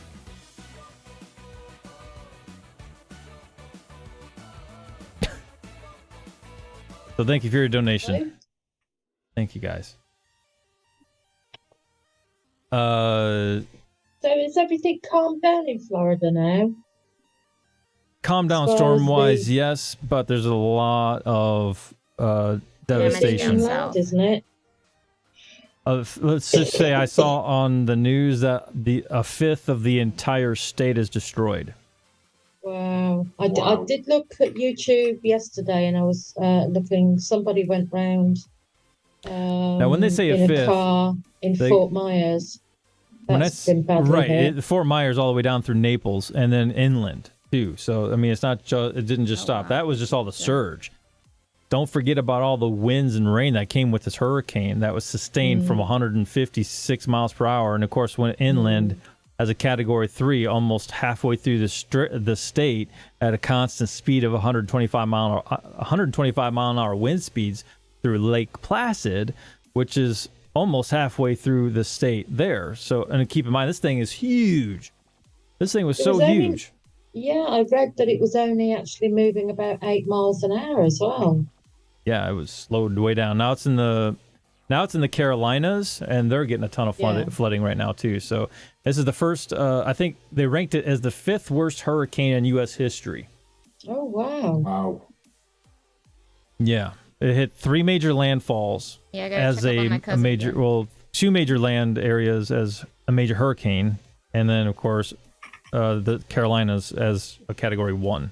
There were some reported tornadoes as well, from what I read. That's all part of it. That's right. I mean, you get those outer bands from the right side of that hurricane coming around. All of those spawn a whole bunch of tornadoes, so you can add that to the craziness from the hurricane. Yeah. So there's going to be a lot of recovery efforts from this. From the footage I saw in Fort Myers of this guy going around in his car, it actually looked as if bloody tornado had hit the place. That's almost, you'd be surprised at some of the videos and pictures we actually were showing last night. I mean, we had to change because we were so much in awe. We were awestruck at the damage that it just kind of buries your heart of how terrible it was. I haven't read any. I mean, is there any loss of life? Of course, there was a lot, Yeah, they're starting to come unfortunately, but across. yeah. I haven't seen any figures, so we don't get much. It's a case of mooching around. Yeah, they still haven't YouTube. gotten all the numbers because they're still having to fish out people from buried houses. When I say buried in water houses. Yeah, seen it. Yeah, it's been crazy. Any news on Julie's house? My understanding, I mean, I haven't gotten any word from her today, but I know she's safe at her family's, but not too far from here. So whether, I told her to hang tight for another day because they still have a lot of cleanup work to do just to allow people to come in and out. Now, there are people that are helping out with cleanup that have trucks and stuff that go in there voluntarily.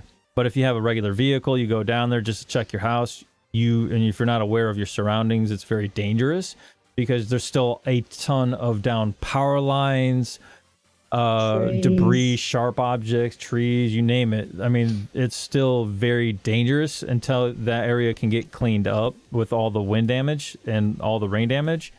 Not to mention some area. Now, she didn't get all the surge damage because of the hurricane. She got the top side of which all the water was pushed back out to the Gulf. But she still got the wind and rain. Yeah, I saw the footage on YouTube of, all these beaches where the water had been sucked out. It was almost... This hurricane was so powerful that in Tampa, it was 100 miles south, or not 100, but maybe like 50 miles south of Tampa or something like that. It was so strong that all the wraparound winds emptied out our entire bay of Tampa Bay was also emptied out. And we were still somewhat north. It was really something to see. Like I said, all dropping. Very awe-dropping. So many people say this global warming isn't real. Well, I beg to differ on that because with all the every weather country conditions on the happening. planet, every country on the planet is experiencing some sort of freak weather, Yep, the last more 20 tsunamis, hurricanes. years. higher temperatures. Yep, last 20 years we've had more registered devastating events when it came to natural disasters than any other historical registered event as far as devastation is concerned. When is hurricane season in Florida? Well, so in many general, months, isn't it? for the Atlantic into the Gulf, it's anywhere all the way through October. It starts in June? And then it ends in October. Oh, right. For some reason, wow, I thought it was earlier. Late October. Yeah, it's a pretty long season. I didn't realize it was that long. Wow. Oh, I didn't. Yeah, see the development of hurricanes shift from June all the way through October. So early on, we kind of got lucky because there was a lot of dust that came from the African area.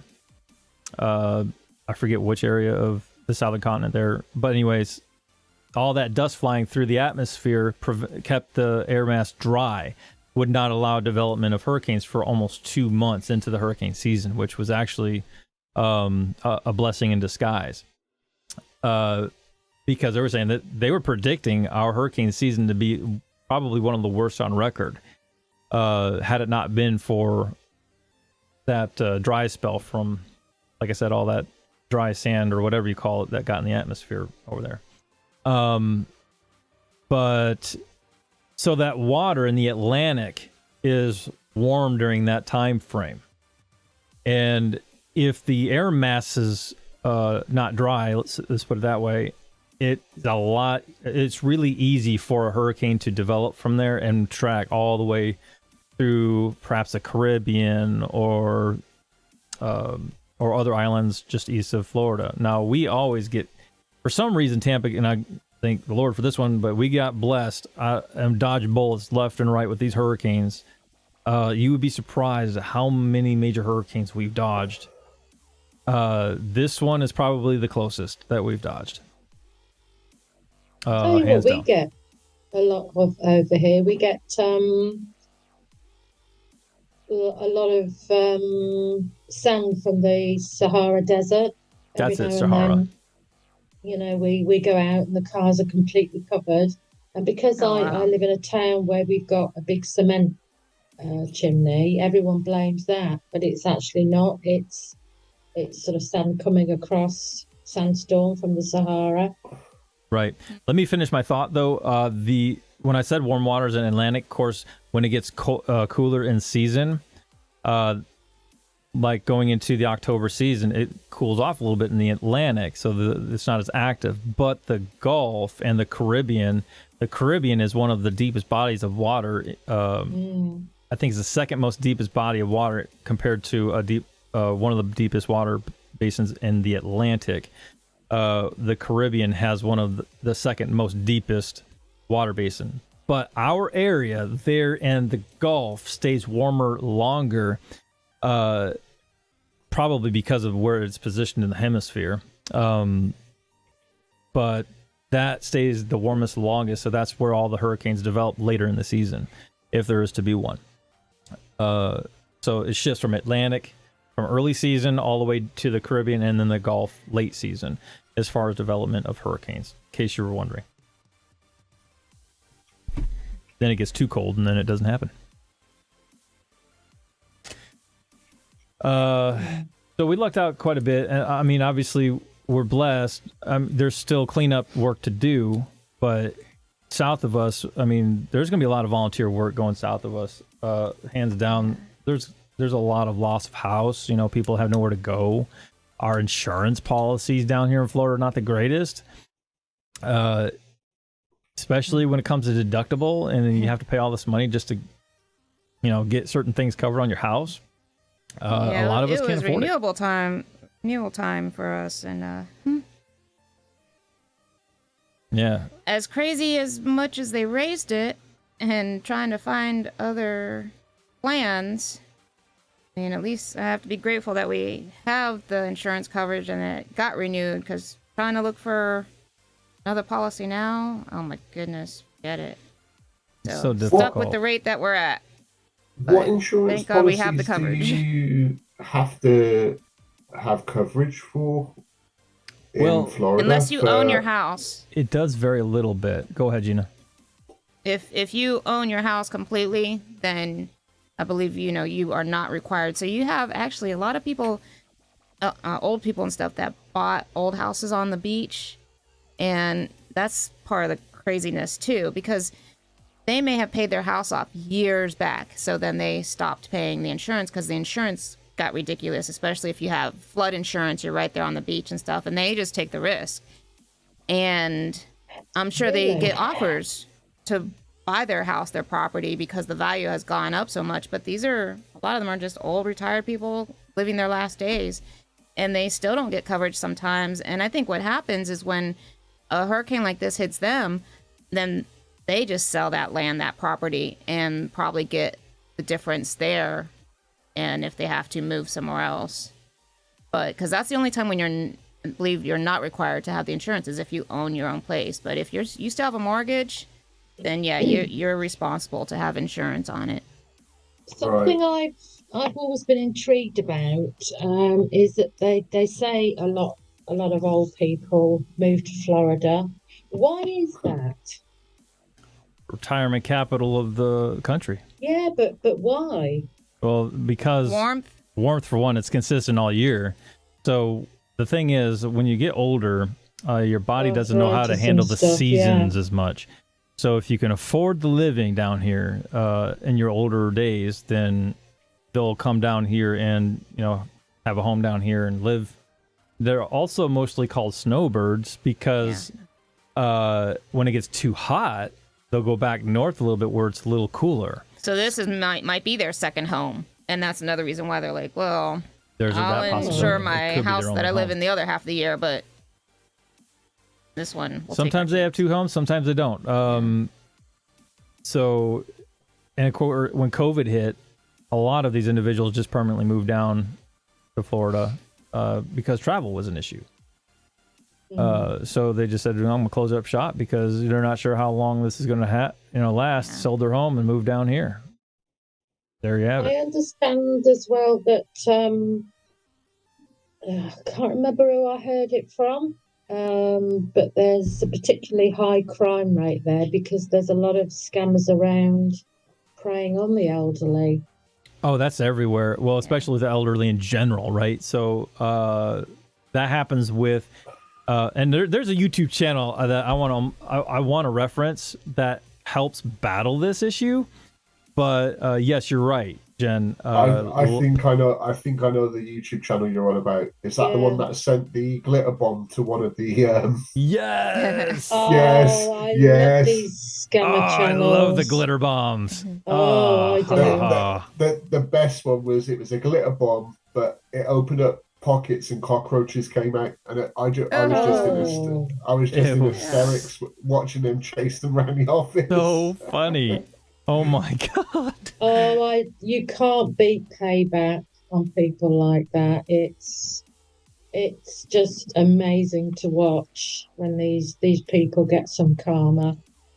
But I often, there's actually a guy on Twitch that I watch as well. He's got a massive following. And there's also another one on YouTube. I can't remember his name now. And he literally spends, because he's got such a high following, he can afford to do it.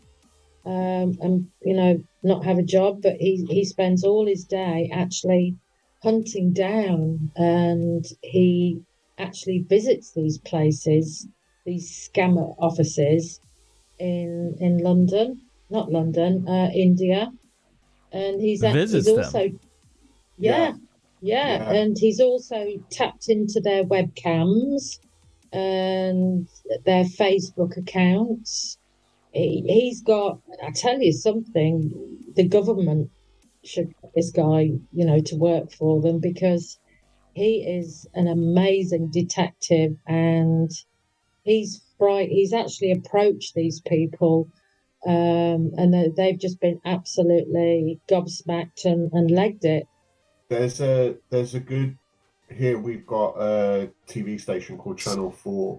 Here, sorry, let me. I don't mean to interrupt you. It's called Scammer Payback. Yeah, that's it. Yeah, that's He's the one. amazing. He's amazing. There's I'm so referencing this. Rick It's so and worth Lisa it. Boo confirmed that. Posted that. There it is. Check him out, guys. It's this guy really. He started out in his own office, right? This guy started out with his own computer, and he just made his own thing, like how we are right now. Yeah. I mean. Yeah. He's got now an entire company. That's how quickly he grew to help against scamming like this. This dude is so impressive with how he does his work that he'll hack into their systems, like you were saying. Then he'll call them in this fake voice and wipe their files out while they're on his computer. It's really it's interesting to watch how he does this. It really he's actually paid some of the people that have got scammed. He's actually paid them back out of his own pocket. Yes. Yeah. He actually scammed the scammers in order to get the money back to them. I seen him do that. The funniest one I've seen, he actually gets called by a scammer, and they think they're scamming him, while in the background he's deleting all their files off their computer. It's so funny to watch. I mean, it's sad that these guys are doing that, but these scammers are doing that to all these people. But it's funny to see this guy, pay back, if you will, what they're doing back to them. It really cracks me up. And that whole glitter bomb, he got with partnered with forgot his name, that scientist dude, for the glitter bomb. That was hilarious. But there's a documentary coming out about him that's done in conjunction with the Daily Telegraph, and I think it's going to be coming out over here on Channel 4, and I think it will be made available on Netflix. Really, the guy from Scammer Payback? Yeah, no kidding. Because he's opened up his own call center and called it the Anti-Scammer Call Center. And wow, it's him, because he has a couple of similar guys that he does streams with where they go after the scammers. Yeah. It's all these guys now in one anti-scammer call center attacking these call centers in India. Yeah. The other guy I'm thinking of, who's massive on Twitch, is called Kit Boga, and he's got voice changer on, and he does the same thing. But he's sat in front of the computer and he winds them up and pretends to be a little old lady. Yeah, I've seen that one as well. He's hilarious, but he doesn't actually go to the extent of the other guy where, he sets up fake bank accounts and goes through it all, but he's massive on Twitch, and he winds the scammers up so much he makes them so angry because he, as I say, when he puts the voice changer on, he plays this little old lady. That's so funny when he does that. Yeah, and he's just sort of trying to. He winds the scammers up that much they get furious, and we're all just sat behind a screen, just roaring with laughter. Absolutely, he's an amazing guy. He's the first one I found on on Twitch, but as I say, he's got a massive following. And this guy that you've got up on, he's great. But before that, in order to go ahead, he actually works with the police in India now as well to get these call centers shut down. Yeah, he does. He works with the feds, well, they shut especially them down and they with the hacks. just move somewhere else, don't they? But how he actually manages to hack and find out so much information and pinpoint things. You gotta be a real good programmer. Yeah. Well, yeah, he's amazing. Mm-hmm. It cracks me up when he did the one with the glitter bombs, Zaiden. Yes, he did. They hacked the CCTV. Yeah. And he could see everywhere in their building. Yeah. And especially, I love the one where he, and of course he speaks the language as well, and that throws them even more.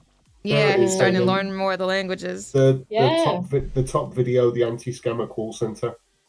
Yeah, and then he basically says, your name is so and so, and this is what you look like, and he puts he hacks into their Facebook account and all sorts. So these guys are just left speechless on the end of the phone. Yeah, the one where it says we created the first anti-scam call center. That's the one where he gets together with the group of guys that he does this with, and it's amazing. Yeah. Where he shows up at people's doorsteps as well, as they're waiting for and he actually fakes parcels being sent. With the fart spray. Yeah, that's just his introduction to his call center. Let me see if I can find the one with it. The glitter bomb guy is just hilarious because he sets up these fake parcels. They nick them off his doorstep. Yeah, and he's got the most. He created the most nastiest smelling fart spray you can imagine that lingers for like 2 months. Oh, I've got to look for those. Wow. I haven't seen those videos. Worse than a skunk. I forgot the name of that science guy, man. I tell you, if it hits me, I'll tell you. I can't remember. I think if you put glitter bomb parcel in the search in YouTube, it will come up, Zaiden. I'm gonna do it within this channel. But there we go. Mark Rober. A fraud alert for you tonight that has already taken nearly $120 million. Video, but I can definitely show you some clips. He doesn't actually show Mark Rober on here, but he mentions their name. So essentially, what he does, because they do a shipping scam too. Like they'll do shipping, they'll have you ship something to them, like money and stuff, in a certain way that it can't be tracked. They did it in such a way where they hid a glitter bomb in this package, and this is what it was so funny.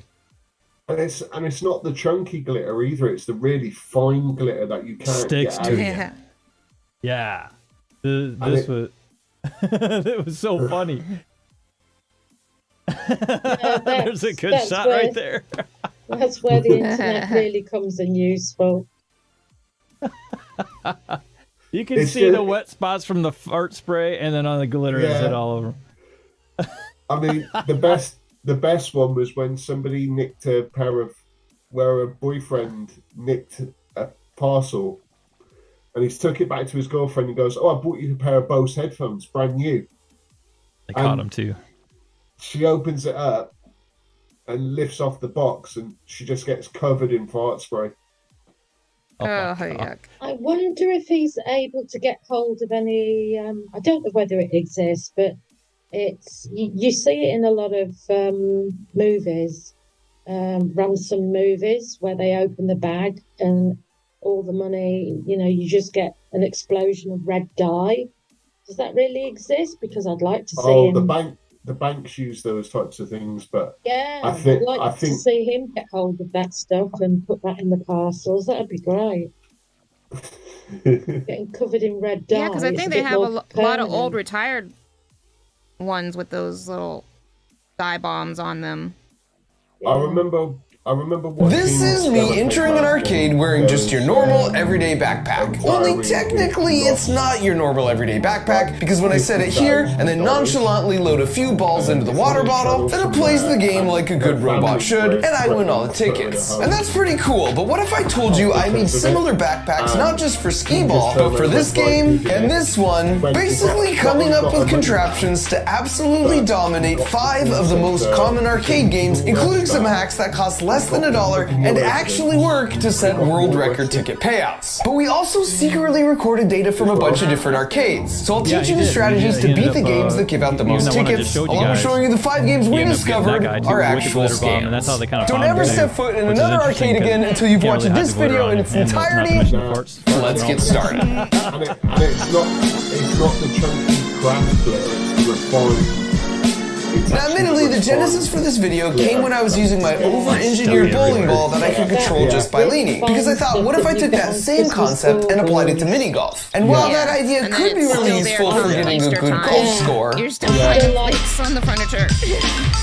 there's just no real payoff for my efforts, which focused my attention to the holy grail of any mini golf course, the arcade. It was time to recoup all the allowance money I've lost as a kid, starting first with skee-ball. And before we really see it in action, let me first explain how it works. Because if you take away the backpack, you'll find a Frankenstein version of a softball pitching machine that we chopped up and modified so it runs just off batteries. Then there's a solenoid here that makes sure the skee balls get released one at a time. So if you just turn it on, then we put a ball in here, it fires the ball like this. The coolest part here, though, is when it's placed in the backpack, you roll this pocket up to reveal the ball exit, and then place this water bottle here as a clever disguise to load up to 3 balls at a time. Now, of course, if you don't have a secret robot backpack, here's how you win this game as a mere human. For starters, if you watch the pros play, yes, there are skee-ball pros, they actually aim for the 4,000 point hole. And this actually makes sense, because even if your throw is a little too weak or a little too strong, you're still getting significant points. A common mistake is to take the bait and go all or nothing by aiming for the small 10,000 point hole in the corner. The pros aim for this only in desperate situations where they're behind and they need big points to make a comeback for the win.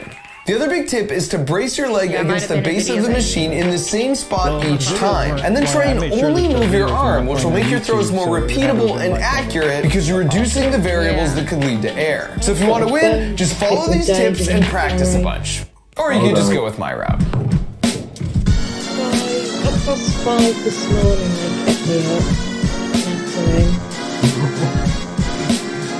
So then when you're all done dominating, or if you think one of the workers might be getting suspicious, you can just pick up the backpack at any point and walk away with a bunch of tickets on your card. Up next is one of my personal favorites, basketball. In this case, the backpack is being used just to smuggle the special mechanism inside. Because to the untrained eye, this is just a normal basketball, when in fact, it's a robot in disguise. Now before I show you exactly how it works, you first need to understand how these games work. Just underneath each rim is an infrared laser and a detector. And then on the front of the rim, on the other side of that metal plate, is a reflector. So when the laser beam shines straight forward, it bounces off the reflector, and then the sensor's like, yep, I can see the beam. So when a ball goes through the hoop, it breaks the beam, and the sensor's like, aha, I didn't see it. Everything seems to be playing fine. Yeah. I just closed the whole thing. Sound of what? It was the Lisa Boo says think it's sound from Mark Rober YouTube. Oh, yeah, the autoplay for that. That's right. So anyways, that's his intro. Now, I know intro videos, they don't cut you out or stop your video for, but so we're good there. Sorry about that, guys. Thank you, Tim. Yeah, we caught it. Very loud. Loud noises. Yeah, finally stopped. All right, I guess that's kind of like my cue to we're gonna close up shop, y'all, because we got stuff we gotta get done. We haven't done any Zaiden singers yet. Oh, you weren't here for it. We did it early. Well, I am gonna close out with some zingers. I'm not gonna let you guys hang it. Oh, there was a lot of crickets that you missed earlier, Jenny. Man. Oh, you could have had a 3-course meal of crickets if you were here. Yeah. Yeah, maybe some chocolate-covered crickets. I don't know. That was... pretty bad. All right. So I'll close with some zingers, and then we'll do some closing comments with our panel, and then we'll send it on to you guys home. Let's see. What musical instrument is found in the bathroom? Oh. Yeah. Uh-oh. I haven't a clue. I don't know where your minds are at, guys. It's a tube of toothpaste. Oh. That deserves crickets.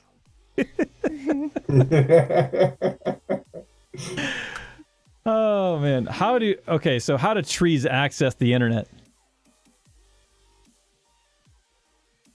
Oh, I should know this one. Yeah, I should know this. How do trees access the internet? It's something to do with the roots. Am I close? You're getting there. Well, no. Right. You give up? Yeah. Yeah. They log in. Oh. I got one. I got one. Why did the man get hit by a bike every day? Why he was stuck in a vicious cycle.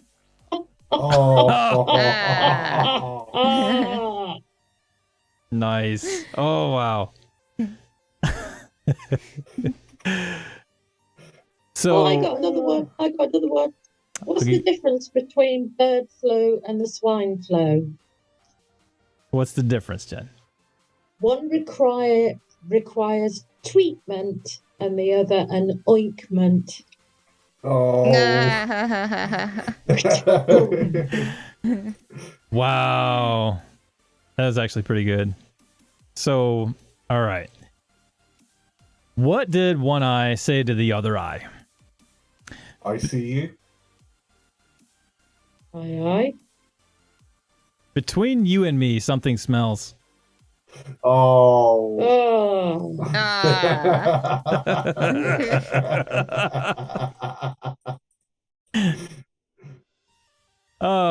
Well, the receipt said turn the oven 180 degrees, but now I can't open it because the door faces the wall. Oh. That's one for those that can't read directions. So, what did the paper say to the pencil? You got a good point. Oh. All right, I'll do one more. Here we go. Let's see if I can. One of the ones I wrote down here.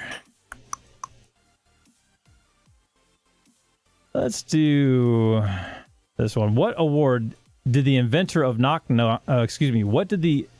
What award did the inventor of Knock Knock jokes get? Oh, I saw this one only the other day. Oh, it's gone. It's gone. You ready for it? That happens. Oh. Yes. The Nobel Prize. That's it. With that said, guys, I'm going to go and close up shop. Thank you for tuning in to the Gauche Lunch Rush. We thank you so much for your donations, guys. Again, I'm always humble when it comes to that, so we really appreciate you. We appreciate the community in here. Thank you, everybody in chat, for participating. Rick, Cheryl, Ginger, oh, snap. Lisa Boo, Earthinsky, PC Tech, thank you, buddy. I know you're in the panel, but I'm still thanking you for chat. Jill. No worries. Let's see. And whilst you're Yvonne. here, if you can hit that like button and subscribe. Rick. Indeed. Thank you for everybody on the panel, which we have Jenny Jen. We had Dragon. I keep thinking butterfly. Dragonfly Kisses. Thank you, Dragonfly. PC Tech Radio, of course, my wonder wife, Gina. We'll go ahead and close out shop, starting with last words. We'll go with Jenny Jen. Well, all I've got is another corny joke, to be honest. A ham sandwich walks into a bar and orders a beer. And the bartender says, "Sorry, we don't serve food here." Oh, wow. Sorry, that's all I've got. That's all right. It was a feeble effort, but it was an effort, no less. We love it. We love the effort, Jenny Jen. All right, thank you so much for your wonderful closing joke for the day. Let's go ahead and go with PC Tech. What you got for us?